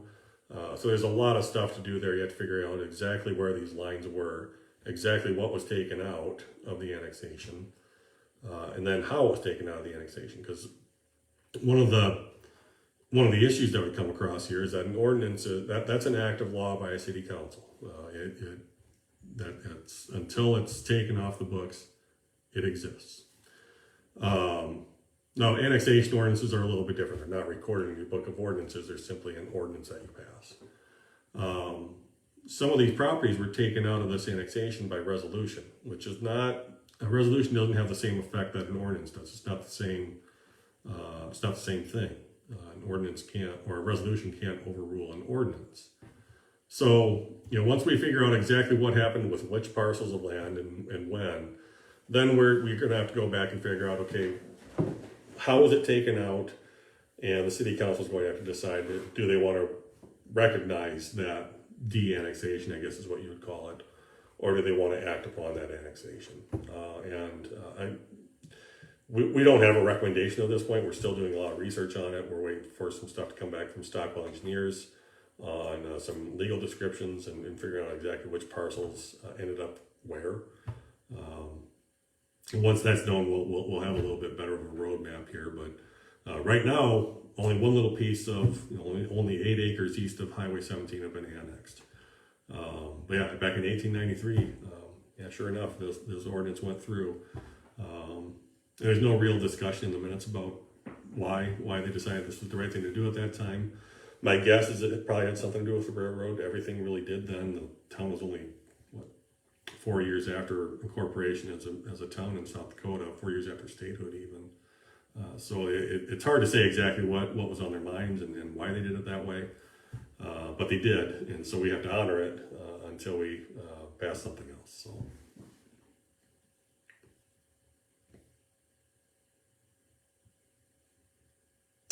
Cindy asked, I heard from someone that the city has jurisdiction even outside of the city perimeter, even outside of the city of perimeter 3 miles of city limits. Is that true? Yeah, Cindy, that's what I'm talking about when I talk about planning authority. So you have the city limits, and then in your capital, in every town's comprehensive plan, they identify their planning jurisdiction. Sometimes they call it planning jurisdiction.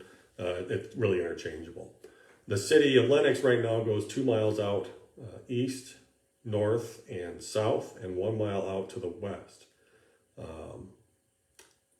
to the Turner County border. That's where we go out to on the west side. And inside that jurisdiction, we have authority over the subdivision of land. That's really what it comes down to. So if somebody within that 2 miles east of town has 40 acres that they want to subdivide for whatever reason, whether they're splitting up between heirs or they're going to put a new housing development in with 1 acre lots, whatever it might be,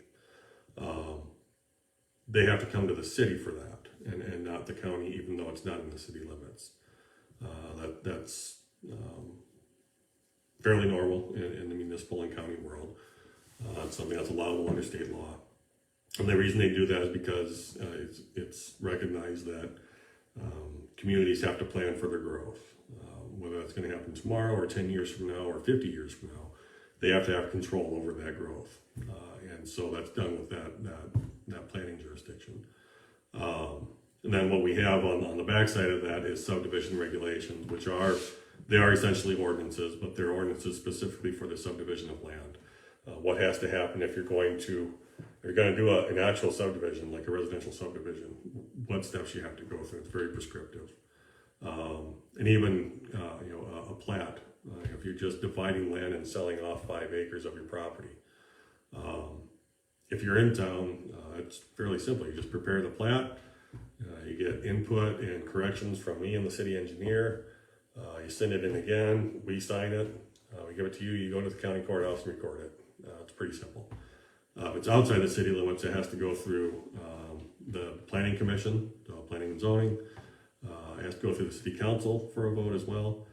And we also require a pre-annexation agreement. So even if you're 2 miles out and you're subdividing this land and you're selling it off, before we will approve that plat, we require you to sign an agreement stating that when the city limits reach that property, whoever owns it at that point won't object to the city annexing it. So again, it's really just something made to make controlling your growth pattern and what goes where easier as communities expand. Jim commented, I noticed there's a tree tagged in the park. Are there plans to widen a portion of the road in the park? No, not at this time. I mean, there's possibilities. I know one of my pet peeves is that we just don't have enough parking over there. We are redoing the parking pool next year, so that'll be all asphalted next year. But Jim, I'm guessing the tree that you noticed is probably one that was just due to come down.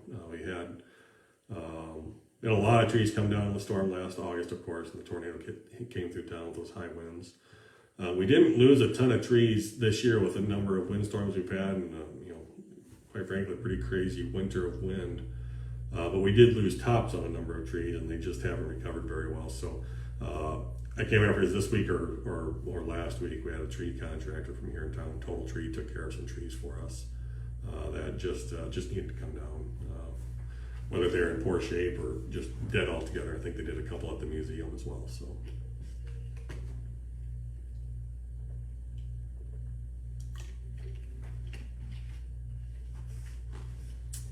Any other questions?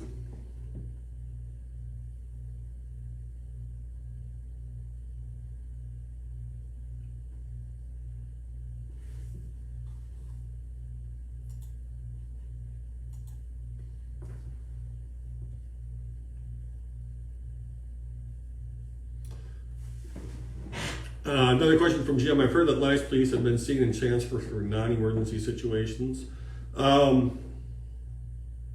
It's possible. It's hard to say though, Jim, without knowing specifics. There are some situations that may appear to be non-emergency that are emergency. There might be instances where there's a medical emergency and we may be the closest available help. If we're, for example, if we're over at where Cleveland meets Highway 44, we're 2 miles closer than anybody else. The police department, I should say. And we do from time to time, we will help out other jurisdictions on pursuits that are nearby if we need to. help control traffic, or just run standby. If the traffic, if the pursuit takes a certain turn. I can remember a pursuit earlier this year that started in Lenox and ended in Beersford, and so our officer led the pursuit all the way down to Beersford, where it terminated. So it's not unheard of for an officer of ours to be outside of Lenox, and if there's an emergency situation in a nearby town, just like with fire and ambulance, if there's nothing urgent happening here in town, it's not unheard of for us to go help out if it's needed. The ones we really worry about are life-threatening situations, or if there's an officer, a deputy or a state trooper that needs assistance from us, we'll certainly go and help them out. Cindy asked, will you put this live feed on YouTube? I missed the first part. Cindy, quite frankly, I don't know how to do that. I'll see if it's possible, but if not, I know the video automatically posts to Facebook after the event. So if you weren't able to watch the beginning part of this live feed, the whole thing will be available on Facebook. Probably within another hour after it ends. I'm not really sure how quickly that uploads.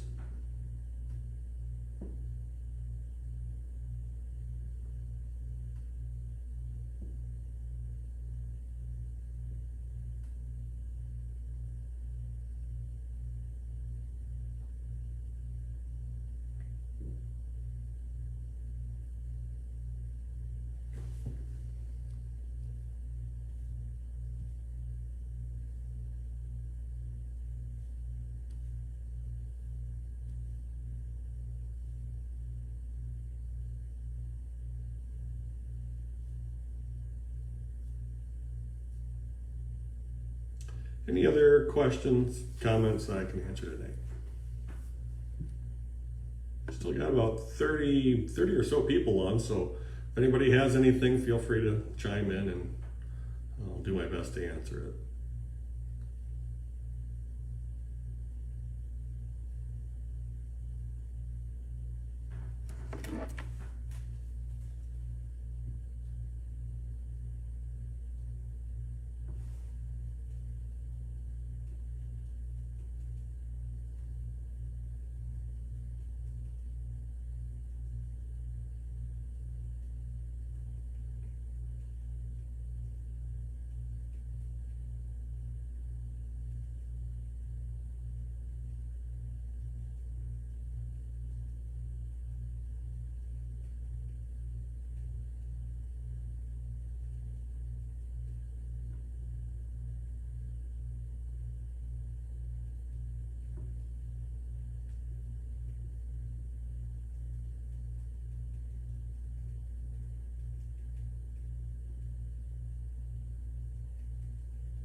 Jim says I'm done. Jim's asked all of his questions. Hopefully I've answered them all sufficiently, Jim. Thank you. Casey asks, how is using board docs working out? Casey, we've been using it for quite a while. I want to say back in 2017 is probably when they started using it. I love it. It was built mostly for school boards, and I'm not quite sure how we chose it. But it really is a great tool. We're able to add documents, make it public. You can, I don't think we have done this, but I think you can add your videos to it. I think you can add your minutes to it. The reason we haven't is I don't think it links directly to how YouTube works, but we'll see. The challenge of having is that it's not your actual website. It's not your city website. So that's one of the hard parts about it. When we try and make sure the community is engaged and knows everything they need to know about what's happening in the community. You're not going to necessarily find it on the city's webpage. You're going to find it on this external webpage that we link to. And I haven't, quite frankly, found a good answer for how to bridge that gap yet. Because one of the common concerns or even I'll call it complaints that we get is that well, why doesn't the city share any information? Why don't you guys talk about any of this? Why don't you give us any of the public information? In fact, I got one of the surveys we ran last week, and I actually had this very similar comment this morning, which maybe it's from the same person, I don't know. But it was about how we don't make our survey results public. We do. Every month, our community satisfaction results are posted publicly in our performance management dashboard, which is in our agenda. It's on our website. We try and push that far and wide. And as much as you talk about it, as much as you make it publicly available, you still have some folks that either don't know it's there or don't know how to find it. And so that's the challenge of it. Board Docs, it's been a great website. I'd recommend anybody use it as a agenda management tool, public, private, whatever. It just works really well. You can, all of the documents are in there, all the memos, ordinances, you name it. So, thank you, Chris. Chris says, Nathan, go home to your family. You did an awesome job tonight. Very informative. Chris, thank you. As I was starting to answer that question, I got a request on an ETA for when I'm going to be home. So it'll be whenever. No worries. The dogs are in the kennel for the night. The kids down to sleep. So we're doing fine here if people have more questions.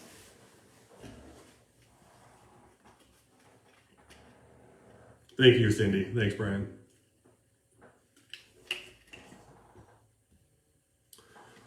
Folks, if you don't know Brian Lathrop, who just commented, Brian's our street superintendent here. If you've seen any of the patches that have been done this year, that's Brian and his team hard at work. They've done great work this year. They're currently working on the shoulder of Cleveland over on the west side of town. It's been broken up for a long time, replacing all that asphalt, making it look a lot better. So he's doing a great job over there, doing a great job all around. I will say he doesn't have the best taste in college football teams, but who knows what a new coach will bring a specific Big Ten school in the years to come.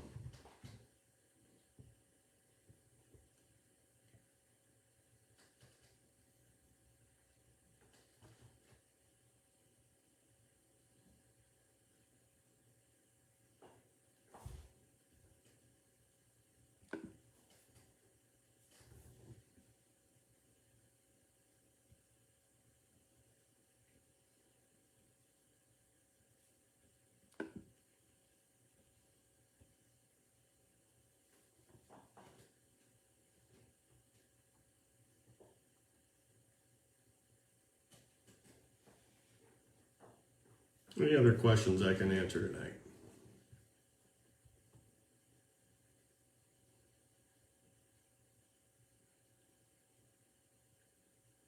We'll talk just briefly about just another note on Boynton Avenue. We are planning on having a ribbon cutting when that's ready to roll. We talked again today about what that date might be. We really, it's hard to nail that down when you still got a bit of work to do. So we probably won't be a ton of lead time when we announce that, but we'll have a ribbon cutting coming up here in the next 4 weeks probably to open up that new road. I mentioned Prosper Country Warehouse. If you haven't looked at their stuff yet, they are out of town. I'm gonna call them in town just because I can, and because they've been a great partner to work with. I'm coming here with their event venue. They've got a groundbreaking coming up here in the next couple of weeks. I'm sure if you look around on Facebook for that event venue, I think there's a sign up RSVP kind of thing that you can join. So if you haven't seen the plans yet, it's a really cool looking building. It's great to have something like this here. We've got the 4-H grounds nearby now. A lot of events going on out there. A lot of stuff happening. Now we're going to have our own, whether you call it event venue or wedding venue. It's awesome to have that coming up here, and we'll be happy to see it open soon. Tamara, I apologize if I'm mispronouncing your name, and quite frankly, I'm not going to try your last name. You probably wouldn't try mine either. If it's Tamara or Tamara, I'm not sure, but she asked if is the old bowling alley building privately owned, it looks awful. It is privately owned. There's work going on it, mostly on the inside, and I know the owner has he wants to continue to make improvements to that property. I'll put it that way, and if there's anything the community can do to help or encourage that, we'll certainly chime in and make sure he knows that as well. A lot of history with that old bowling alley. I hear used to be quite the place. I don't think it's really, a lot of folks have asked, why can't we have a bowling alley again? And from what I understand, the interior just is not in the condition that that's ever going to happen again. So, but that is where Maple Drip is located right now. We'd like to have them a permanent fixture here in Lenox. Great coffee, and I spent more than a fair amount of time talking about their breakfast burritos earlier. So I'm sure their other food is awesome too. Their caramel rolls are great, but I'm just a big fan of the breakfast burrito. But everything they make there is just top notch. They roast their own coffee beans, if you didn't know that. So if you need some coffee beans, head on down there. I'm sure they'd sell you some coffee beans fresh roasted too. So, but yeah, the bowling alley building, we'd like to see it look a lot better too. We understand that that's a process, though. It's not something that's going to happen quickly.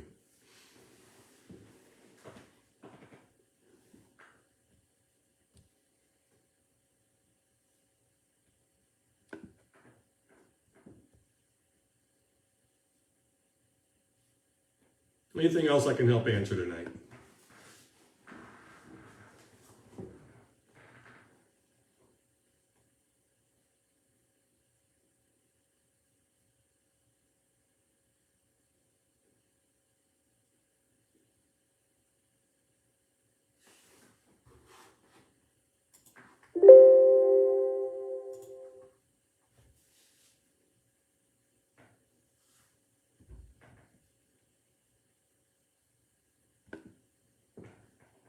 Well, folks, it looks like we're dropping a few folks off here. I'll leave this open for a couple minutes yet if anybody wants to chime in and ask any more questions.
All right, everybody, looks like we're wrapping up here. We're down to just a handful of folks now. So thank you again for participating. This video will be on Facebook. I don't know how quickly it uploads, but it'll be right on Facebook here. Hopefully by the morning you'll see it.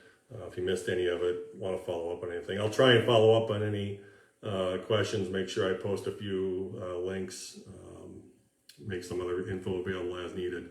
But for now, thank you. We'll be continuing to do this. It seemed to go pretty well every time we've done them so far. This is only the second one, but if we need to do them monthly or quarterly, we'll figure out a way to make it happen. And we might do some of these in person as well, just to make sure we're covering all of our bases there for folks that don't have an opportunity to participate online. But thank you again. If you have any questions anytime, call us down here at City Hall, 647-2286, or shoot me an email. That email address is my initials, NVP, Nathan Victor Peter, at cityoflennoxsd.com. Thanks again, and feel free to be in touch.